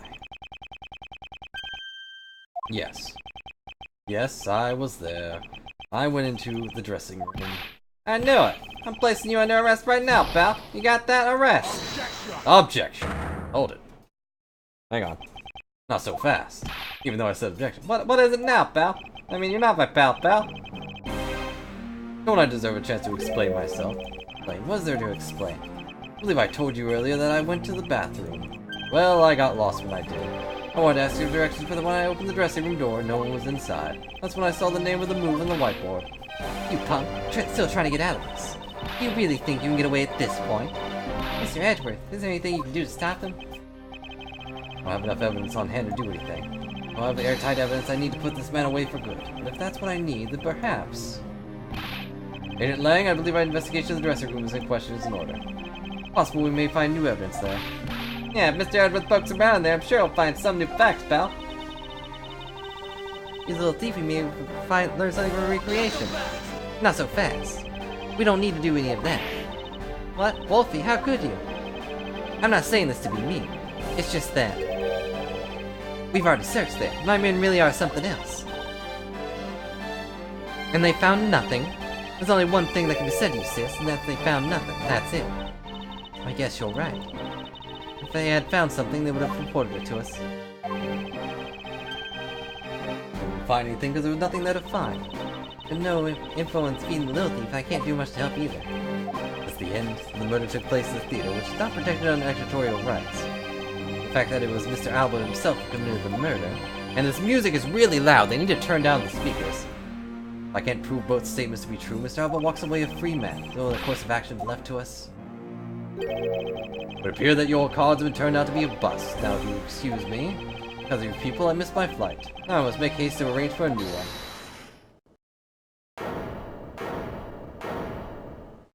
Again, Larry? Who is this time? Oh, it's all back. Hold it right there, you whippersnappers! You gonna say that the door was locked? First Larry, and now you? Why's that scary monster-like scowl on your face, Edgy Poo? Don't treat me like I'm some sort of nuisance. I didn't mean to say this, but you keep talking about these things I don't get at all. You're leaving this lady in the sad, depressing, lonely dust. I'm about to cry in. Why'd you have to speak up right at this instant? But you know what, Edgy Poo? Cheer up, because I'm about to give you the most wonderful thing. Most wonderful thing? Is it more hot dogs? It's so super special I couldn't give it away just to anyone you know. But my special president loved my sweet Edgy Poo. Are you ready? It's this. Oh, this I said right now. It's a box of those hot dogs, right? Yeah, so Edgy Poo, here you go. Eat one, you'll feel right as rain. Everyone's just glaring at her. It's great. Stuff comes, she's just like, oh man, I feel so bad for this girl. All way through here, I'm done. Why is everyone getting so quiet all of a sudden? Edgy Poo, tell me you understand the depth of this lady's love for you. I'm not one to hand out sacks willy-nilly, you know. No, sir. Thought it occurred to me that maybe it would be good if I fed you and made sure you were nice and full. One day it's my dream to serve you some of my own homemade food. I mean, isn't that the desire of everyone to make sure that their beloved never goes hungry? That's what I wanted to experience a thing a long time ago. So this is meal, ingredient you threw in front of me, all the kitchen Mr. Edgeworth, can't you do anything about her? No power on earth that can force that woman into silence. I'm so sick, tired of it. All you people will ever do is look down on me. Even this box of samurai dogs played me for a fool. I had a special Zion's fan like a Japanese flag, so I thought it was special. When I came in, one tasted like the rest. Oh, it made me so mad. Hinomaru-like fan on it. Never heard of such a piece of merchandise existing before. However, this is the red rising sun on this fan is filled in. Is it possible? Could it be? After the show, the samurai dogs were piled up on the dressing room floor. It's a drop of blood? No such thing as a rising sun dog. Contradiction of the facts between something that should not exist and yet does. The ray of the rising sun may just be what we need to point us in the right direction. A present? studio bigwigs told us to play delivery boys. We're supposed to hand out dogs to the embassy people and tell them hi. Another pile of the pushcart just to move them all. I think you understand what this means, correct? Killed Mr. Goshen in this theater and then placed his body inside the pushcart. Oh jeez, all these things just piling up.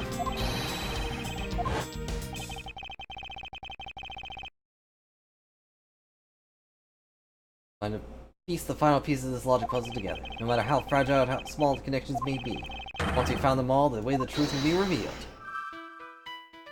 Samurai dogs.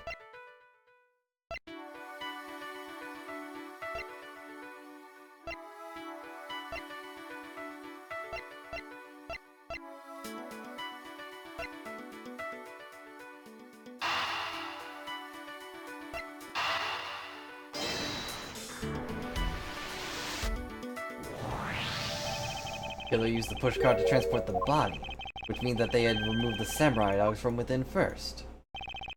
Therefore, the samurai dogs that were piled up on the dressing room floor was likely taken out of the pushcart by the killer.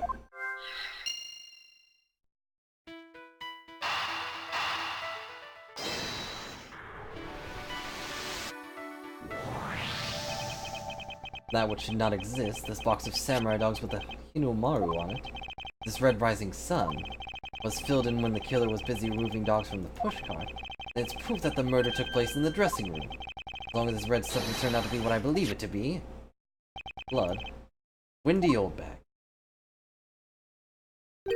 I thank you. What you have given to me is truly something very special. Edgy fool. Mr. Edwards, are you sure you're feeling okay, sir? Are you sure you want to egg her on, even if it's the truth? Are you sure you want to say that to her? Think of it, sir. I'm a man of my word, and anyways, Mr. Alba, as I suspected, you killed Mr. Coach in the dressing room. Hold it. How many times must I listen to you repeat yourself? Haven't you figured out yet? Your words are meaningless, worthless, and powerless. The only way I'm going to continue cooperating is with some definite evidence. That arrogance and self-confidence. You believe that you have erased every piece of evidence that you can incriminate you. There remains one piece here, and it'll put you away for good. You're bluffing. Aha! Hey, Mr. Prosecutor. Wait. Sounds like you finally found it. You finally found the fangs. We need to go after this guy's jugular. So tell us, what about this box of samurai dogs is gonna put the old man away? Everyone will bring him down. Why, it's here, of course.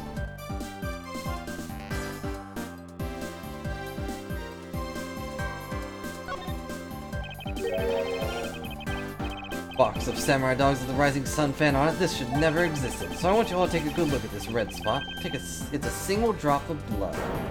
Hello, Lance. How's it going? Huh? What? Blood, you say? Agent Lang, I'd like this blood analyzed post-haste. Gotta admit, I can't even do voices anymore.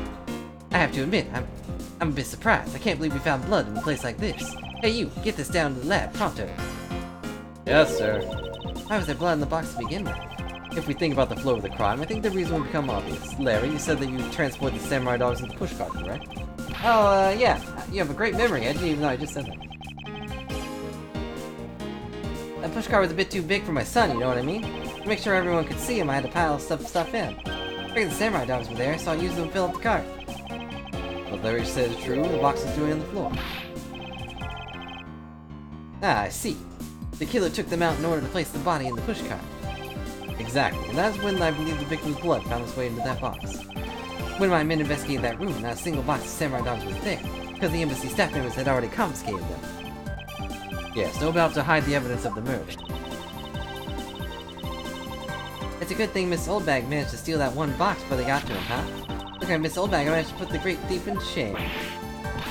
What scandal's way of putting it? I didn't steal, I received it from myself. There's one fatal oversight on your part. The tenacity of a very stubborn woman. Sorry to rain your little love fest, however. How could you be so self-confident in a no-win situation for him like this? Even if that blood turned out to belong to Mr. Cochin, then what? Heh. So, Mr. Edwards, sounds like he's not ready to call it quits yet, huh? Whole piece of evidence that was left to the scene of the crime, that alone has shed a light on a new fact. At the very least, we now have proof that the murder occurred in the dressing room. And? You say that like it means something. Huh? Excuse me, sirs. I'm a nerd. I'm a forensic scientist. Yep. Report. What are the results on the analysis? Sir, the analysis came back and confirmed that the red substance is blood. I knew it. With this album. I wonder if you might humor my question. Gonna be, whose blood is it? One from before, or have you forgotten? Even if that is Mr. Coach's blood, what difference would it make? Not so fast. Like we already told you, it proves that the crime scene was at the dressing room. Objection, but doesn't prove that I am your killer, does it? That's... It's a very good point. Blood in that box doesn't prove that Mr. Alba is the killer. Then, this evidence, it's meaningless. It can't be. We were so close, sir. I want to smack that smug look off his face. Come on, there gotta be something we can do. Finally found a solid piece of evidence. There must be something I can expose with it. You gonna talk to the forensics guy? Heck, I can't think of a single thing.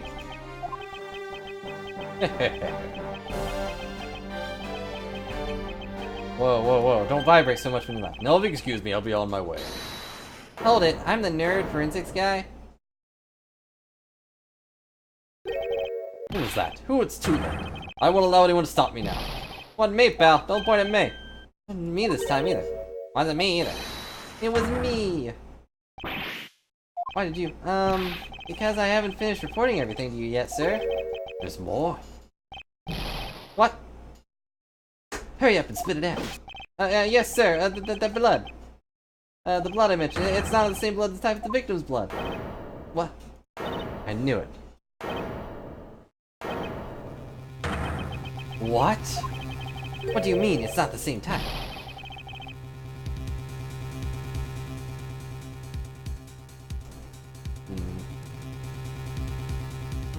My single alert thing doesn't seem to work.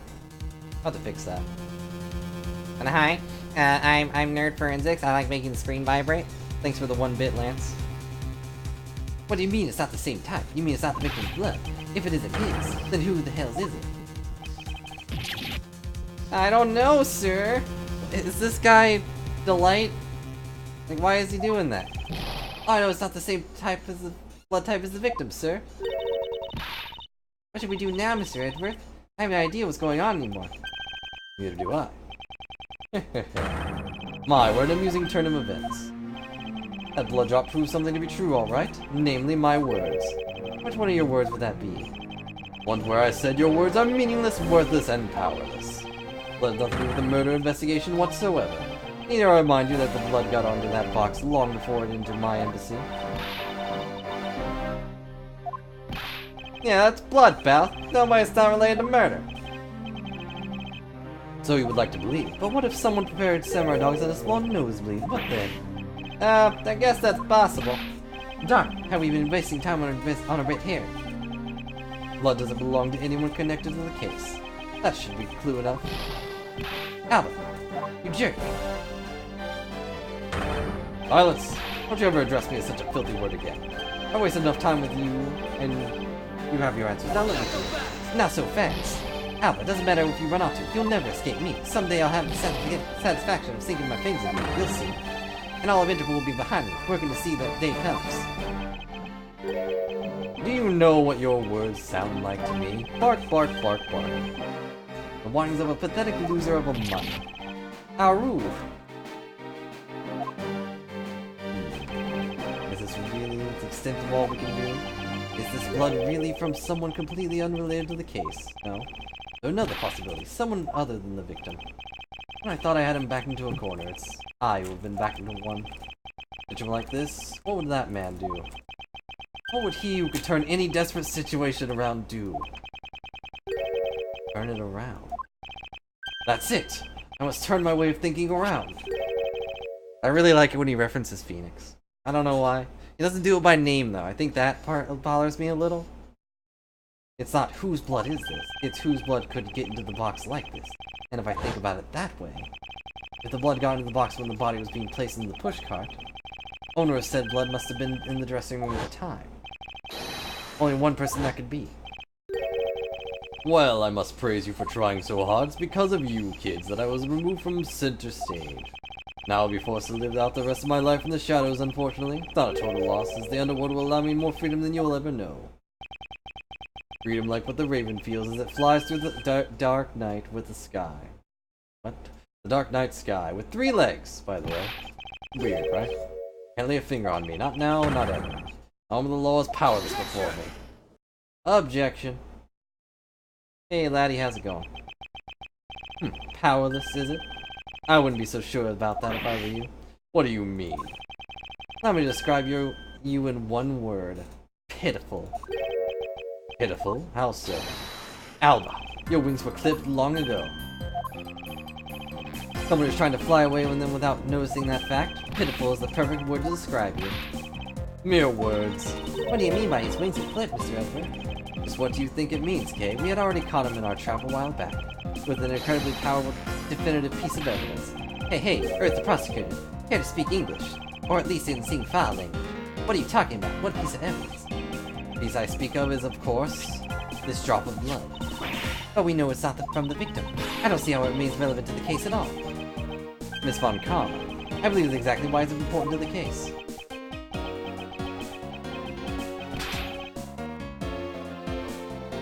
Whoa. Hey, wait a second. Nice little badge, Lance. That's weird.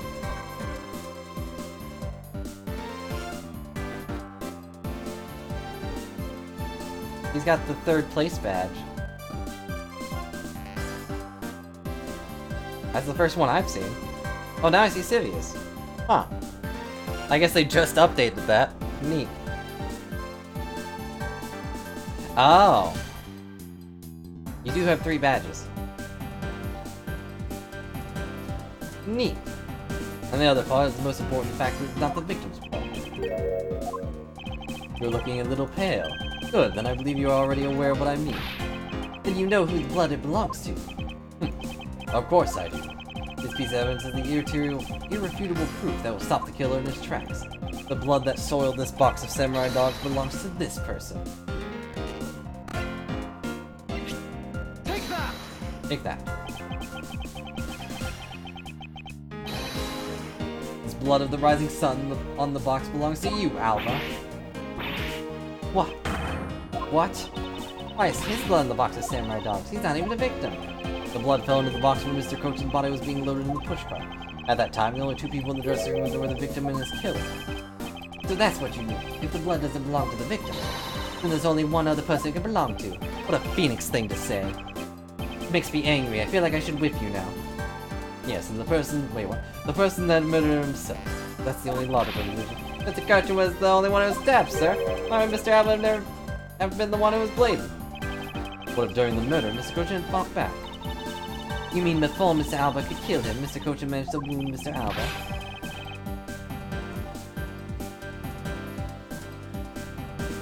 Yes, and I believe we have a piece of evidence that proves that he was bleeding then. The evidence that shows that Mr. Alba was probably bleeding at the time.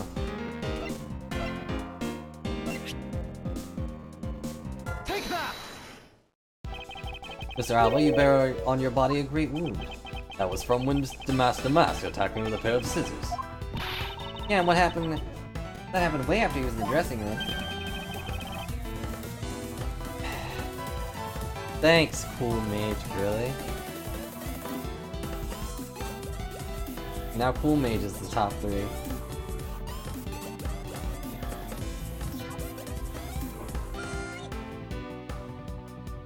Ah, but is that really what happened? You can manufacture a weapon by smearing blood on it. Why can't I just accept that as fact? Let me try a test, Mr. Alba, and see if the shape of your wound matches the scissors. Objection! You really are something else, Mr. Edward. You don't let a single thing slip by, no matter how insignificant the possibility. You're one to talk, Mr. Alba. You managed to give me the law slip for 10 years as smuggling rings leader.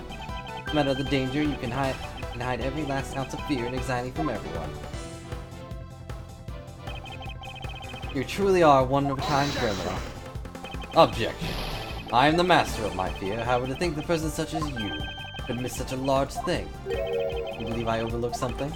You said that my wound was caused by Mr. Cochin, and that it was caused here in one of the theater's dressing rooms, right? Yes, that is correct. I'd like to point out that it's simply not possible. The wound is a stab wound not going to come from a blade. I wonder where you would suppose such a weapon came from. This theater is packed with security guards. It would have been impossible for anyone to come to this area with a weapon of any sort. Not so fast. Just as Mr. Abba was able to bring in the Alabastian knife to bouquet, must have been some other way to sneak in a weapon of some sort. Ah, but as long as you can't prove what that one way or another is, all you're talking about Mr. Coach's stabbing is pure nonsense. But if that other way does exist, you better hurry and tell me now. Alright. With pleasure. Wait, what? This video shows how Mr. Kojin brought in a weapon into this theater.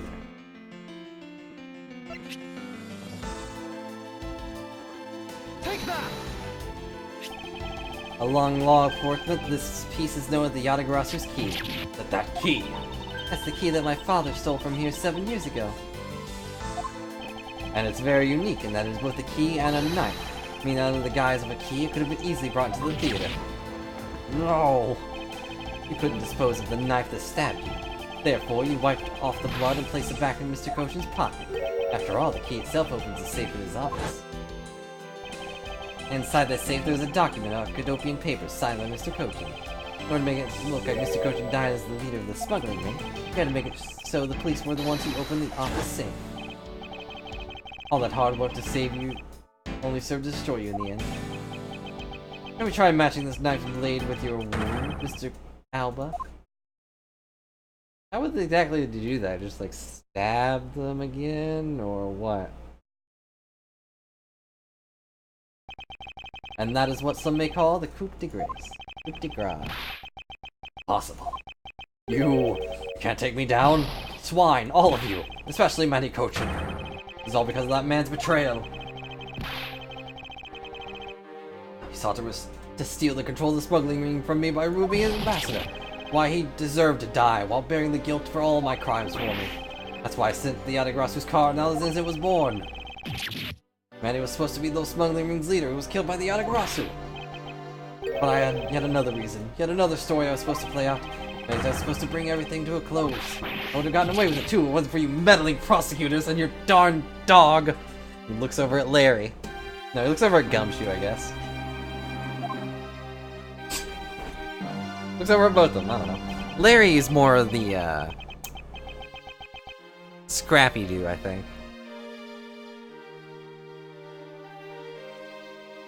Mr. Alba, I'm afraid there was one more question I forgot to ask. This country's or Alabast. Which country's court would you like to face first? Either way, it's game over for you. Edgeworth!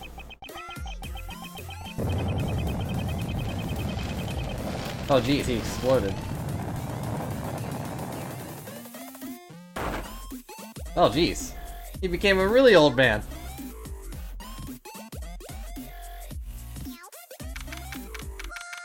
Who would the dog be? Gumshoe. Thanks for the 10 bits, Lance. And also, yeah, Gumshoe is probably Scooby. Bad would be that one dog that appears once. I don't remember his name, but he was like a tougher Scooby.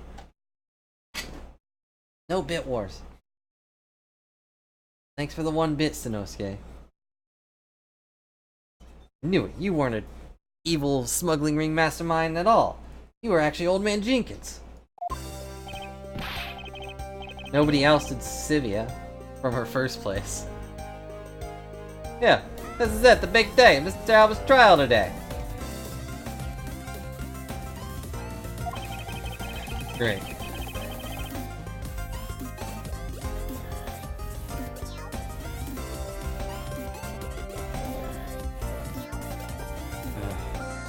Okay.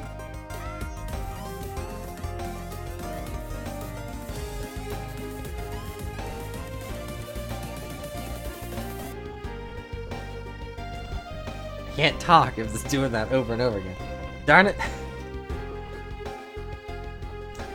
Thank you for all the bits. I appreciate them.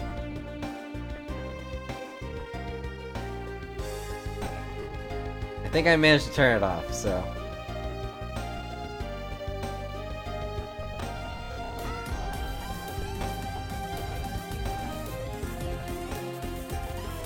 8001, what? Oh, okay, I get it. There. And next week, he's scheduled to stand on trial in his own country of Alabasta. Francisca's heading to that one. I especially be serving a full course whip lashes at it. And to face Miss Montgomery in court after facing you, sir. Ugh. I don't even want to think of what that would be like.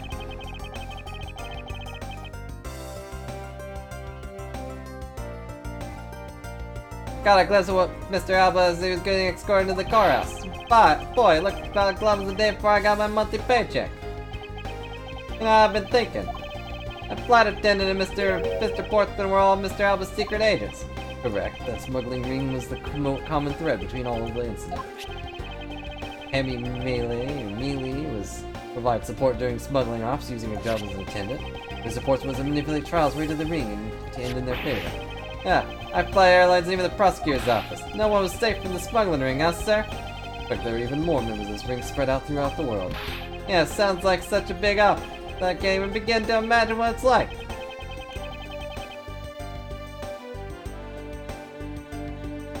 You're probably right. I could probably manipulate them.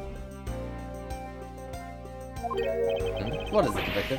Ah, nothing. It's just, well, come to think of it, Mr. Ernest Amano's trial is also scheduled for later today, sir. I'm aware of that. Mr. Amano's been working with the smuggling ring now for over 10 years. He used the Amano groups of various connections worldwide to assist the ring. But all that has come to him is his conglomerate is now undergoing harsh scrutiny. I owe Mr. Amano a debt of gratitude, but he must pay his debt to society. Now, with the arrest of Mr. Amano and Mrs. Amano, or whatever, guess that about Mr. Alba and Mr. Amano. Guess that about wraps up the KGA incident as well, huh? I suppose so. The real killer in the KGA incident 10 years ago was Manny Cochin. 7 years ago, the killer of the second KGA incident was Mackerel. A bit fishy, if you ask me. Those two facts are unshakable truth, however. It seems that a lot of effort was put into hiding these and other truths from us. I'll expose it all at the trials today. You're solving cases left and right today, aren't you, sir? DCU and Deadman. Perhaps now these two brave souls who tried to make the truth known can rest in peace. By the way, I received some gifts from Ambassador Palladino. Shrimp, crab beef. I don't need any of these, so I'm giving them to you. What? Seriously, sir? Wait, actually, I don't think I want them anymore. The way you're holding them, don't tell me they're just coupons, sir. Detective Gumshoe. Have you not read the paper recently? Ever since the two countries became Utopia again, the economy has changed. Really? Seems that Ambassador Palladino has reaped a few benefits on his own from it, but announces the official ambassador of the newly unified Utopia. And see you, Sanosuke. Thanks for stopping by. We probably will be stopping after this. They went on way longer than I figured it would.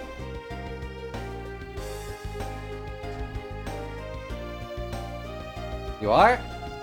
I never really suspected him. I didn't really like his hand thing, but I didn't really ever suspect he was the guy. Even though every item he says is a treasure, you don't seem all that interested. If you don't want them, I can give them some lonely assistant K. Wait, that's not what I said. Mr. Edward, please let me at him, sir. Actually, come to think of it, where is Gang now? How come she's still not here? Hey, you gotta be more alert than that. Yeah. Now, the second he put on his serious face, I was like, this guy's alright.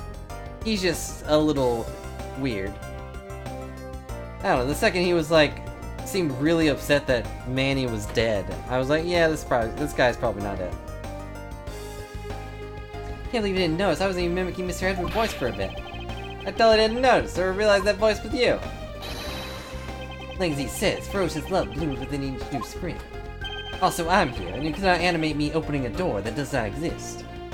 Agent Lang, a pleasant surprise to see you here. It's been a long time since I set foot in the courthouse, but I wasn't going to miss. Watching the guy who screwed up my country finally give what's coming to him. Well, that and something else. I want to see you in action in court. Is that so, Agent Lang? You flushed out all the counterfeit bills, so Zing 5 is finally at peace again. It's all thanks to you, so I just want to say thank you. I never thought I'd see Dave Wolfie says thanks to Mr. Edgeworth. I should be the one thanking you, Agent Lay. If you hadn't negated Mr. Alba's extraterritorial rights, I would have not have been able to bring him to trial. I believe the victory belongs to both of us in this case. A shared victory, huh? Look, don't get me wrong. I still never forgive you, prosecutors. And I have zero interest in that truth thing you talk about in court. I've always done things in my own way, and that's not about to change. You got that? I see. Well, you should follow your own creed and do your job. Yeah, and if there's ever someone your precious truth can't catch, feel free to sit around and cry about it all you want. But as for me, I'm gonna get that person no matter what. Alright. It's about time for the trial to start. I will see you later. I'll be watching your performance in the gallery. I'm looking forward to this. And you better not lose that spiky-haired guy that came in earlier. I've read all done a ticker tape for today's victory, sir. I'll help sew some around when Mr. Edgeworth wins. Hope you got enough, because I'm going to call my men up as well. A modest amount of ticker tape goes a long way. I don't know. Gene shifts to the courtroom and the final act of this long tale begins. The legend of the great thief Yatagarasu. The story of those who chose to dedicate their lives to pursuit of the truth. Except for one who was actually alive. Prosecutors are those who seek a guilty verdict for the defense they meet. And to that end, you have no choice but to win by any means necessary. However, I can't control no longer think as well as prosecutors are, and that is because of him. No. That is because I'm in charge now and standing alone in this courtroom. I got shot here once, you know? Kind of a weird thing to think back on every time I come here, even though I've only been away from courtroom for a short time. It feels as though it's been a lifetime since I've set foot in one, a whole game even. And today, more even than another day, I feel fight within me rising. Objection! I said to no one. And that is the end of investigations, I think.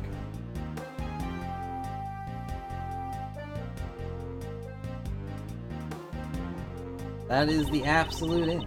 I'm really in Mr. Edgeworth's debt for the other day. Thinking back, thanks to him, I'm still free to serve the friendly blue skies. Oh, but about my suitcases... I've been selling them on the internet, and they've become a real sensation. Thanks to the praise of the art the world has lavished my work has been truly postmodern. Some would say even abstract. The airline's chosen me as designer for their new line of iFly jumbo jets. Just think, someday you'll be able to take a ride in my pink-walled, yellow-seated jet. I think I'll sleep during that flight.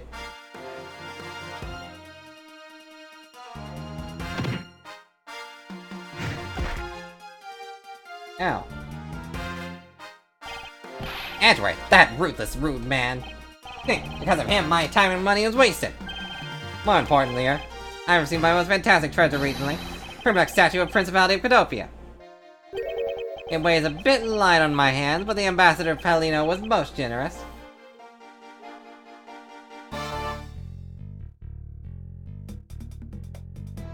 We'll get through these credits. Yeah. Like how the guy is still there. We finally caught Agent Hicks' killer, and I was able to witness Mr. Alba's teary eyes. Feels good to bring everything to a close. I received another office from Interpol to work another case in cooperation with them. However, Cadopian courts await. Is she like just an international prosecutor? Cadopia's air is supposed to be very fresh, so my wish to find new vigor there.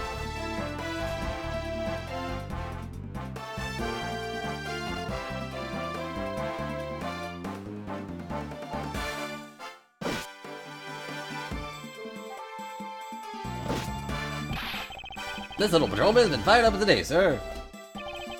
Now, I thought I was safe, then I found the gun I had dropped. And I hadn't noticed I had dropped my police badge, too. I guess what really broke the camel's back was that I couldn't find my badge. My little life is suddenly tripped into a dark black hole, sir. It'll never come out. I think I'll go to the courthouse and file a complaint with Ruffles Man. A Ruffles Man? Now what? I don't know. I'll figure out what's next later.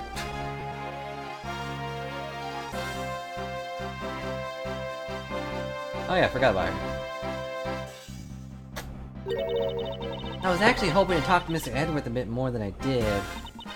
But I gotta get going and return to Europe. Got my science classes on, still got a long way to go and stuff to study there. Next time I help Mr. Edward on a case, I'm gonna do it as a real forensic scientist. I'm sure he's gonna need all the help I can give him, scientifically.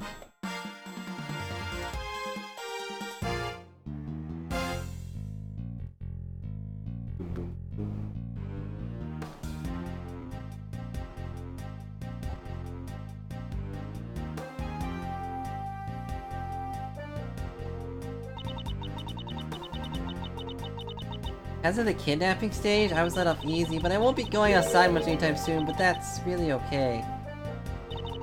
Only person I'm forever trapped is the cage of love. Don't cut your hair. The guard down at the detention center. Well, when he's on guard duty, he has such a cold look in his eyes, just like that prosecutor. But don't. Ah, stop it, Lauren. When will you ever learn to stop being a prisoner of love?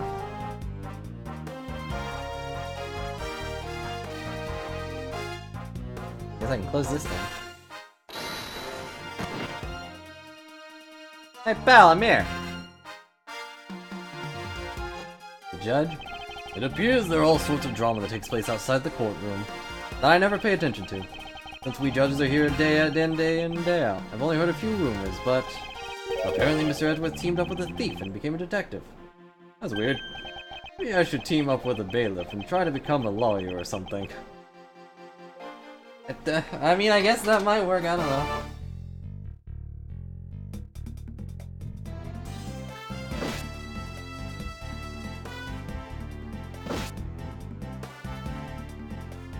I do all their salutes and bows.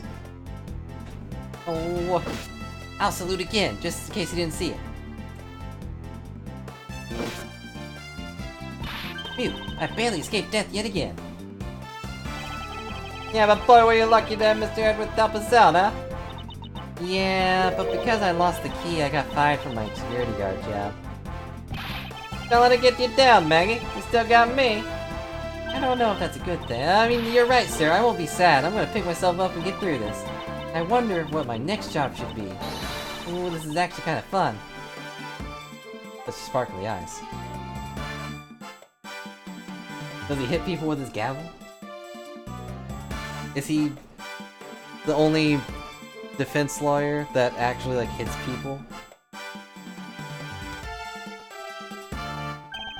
Why not come to Cadopia for your summer vacation? We have coupons aplenty. Right now, our embassy is proud to present our Let's Investigate a Murder show. Although recreating that particular case has created a few small fires of its own. We had a few problems with the fire marshals, but the next event will be great. It'll be an attraction entitled Capture the Yatagarasu. Of course, I hope to in this case help in creating our latest attraction. That'd be nice. We'll probably get paid for that too.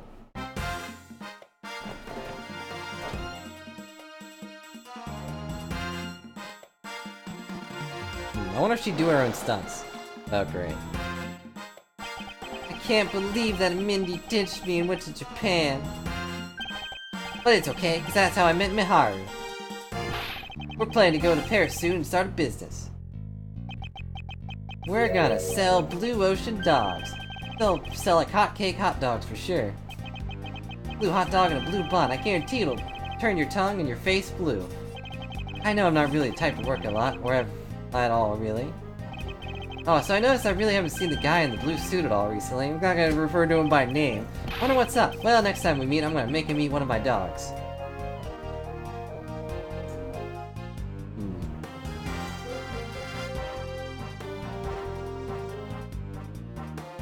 Can't refer to him by name, though. That'd be copyrighted.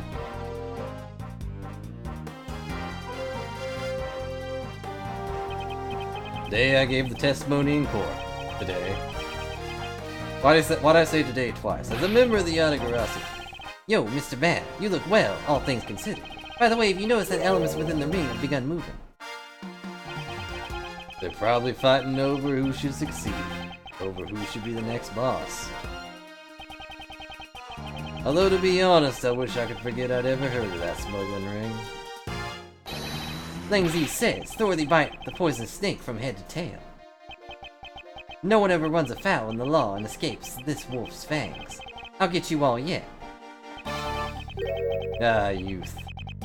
When did I become so old, I wonder? Can't noticing the gray hairs in my beard more. I'm thinking of retiring my mirror.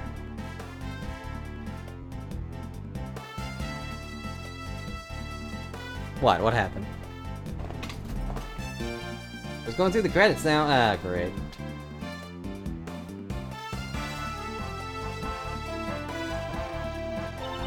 I was the Pink Princess and the Pink Badger all in the span of 2 days. Isn't that weird? Talk about busy. But it's alright, because I got a letter from my beloved Edgipoo. Please take care of your hip, and when you wish to speak first, take off your headpiece. What does he mean by that last statement? It's not like I enjoy being under the headpiece all the time when I see him. And the alien, some creepy fuzzy pink animal, then I was the Pink Princess, the great hero of justice. As a young maid to stylish out my head, blah blah blah. Costume or something, and that sounds like a terrible idea. It was an alien.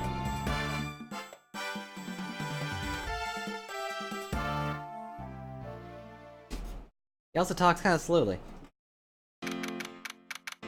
Now we can control the game. Oh, I feel so much better now that the trial's over. As always, your legal prowess is top-notch, sir. That Payne guy? Oh wait, no, he's a prosecutor. That unnamed defense attorney guy that definitely was a phoenix. And, he didn't stand a chance. Yeah, nothing beat the look on Miss Darbo's face when you revealed his ring secrets. I was amazed. You're like a totally different person when you step in the courtroom. Miss Darbo is 10 times fiercer in court, because he can, you know, do that. Although not like Miss Von Karma, she kind of like whips everybody. And you know, you'd think you'd be used to that by now, but I mean like everybody, even just hit the judge once. It was crazy. Based on information Mr. Alba offered up, there had begun a large-scale operations. Clean up the rest of the ring, which I'm happy to leave to Francisco and Agent Ray. What are your plans now, okay? Oh, well, I've taken care of the people who killed my father, so I'm not sure. Hey, I know. Maybe I'll just keep on being Mr. Edward's assistant. Are you still trying to steal my job, pal? Just kidding, just kidding. I can't steal something so important you got me. Yeah, what a relief. If I had that, I'd probably have like nothing at all. I'd barely have a paycheck. Okay, yeah? Even after all that's happened, are you still planning to become the Great Thief? Of course. But I don't want to be tarnish the legend of the noble Yatagarasu. So I'm gonna hold off on doing anything until I make a tight 3-person team my own. 3-person team? Let's say 1, 2. Yeah, good luck on that. 3-person team with young beauties the same age as me, if possible. With those criteria. Should it be with that criteria? I hardly doubt you'll find 2 other people you need. My father shows a fight for the truth. I think that's what's so noble about him. So you see, Mr. Edgeworth? The only thing I will ever steal are the truths that have been hidden away. I'm gonna work extra hard to make the world where the Yatagarasu isn't needed. Let's both strive for such a future. Well, I guess it's time for me to get going. I see. Okay, keep your chin up and stay strong, okay? Don't be a stranger. I mean that. Don't walk out that door. I guess? Don't worry, I'll be back and I'll be sure to break the lock on the window and sneak in. If you could, I'd appreciate if you came in through the door. Or at least didn't break the lock. It's okay, Mr. Edward, lock on my window, I don't been broken forever. Oh, one last thing before I go. Let's take a group picture, just the 3 of us. Yeah, come over in a photo. Every big case has to have in with one. No. Hey, why not? Don't tell me your camera's shy, Mr. Edward. Of course not, detective. Come on, Edgeworth. I'm taking the picture now. I said no.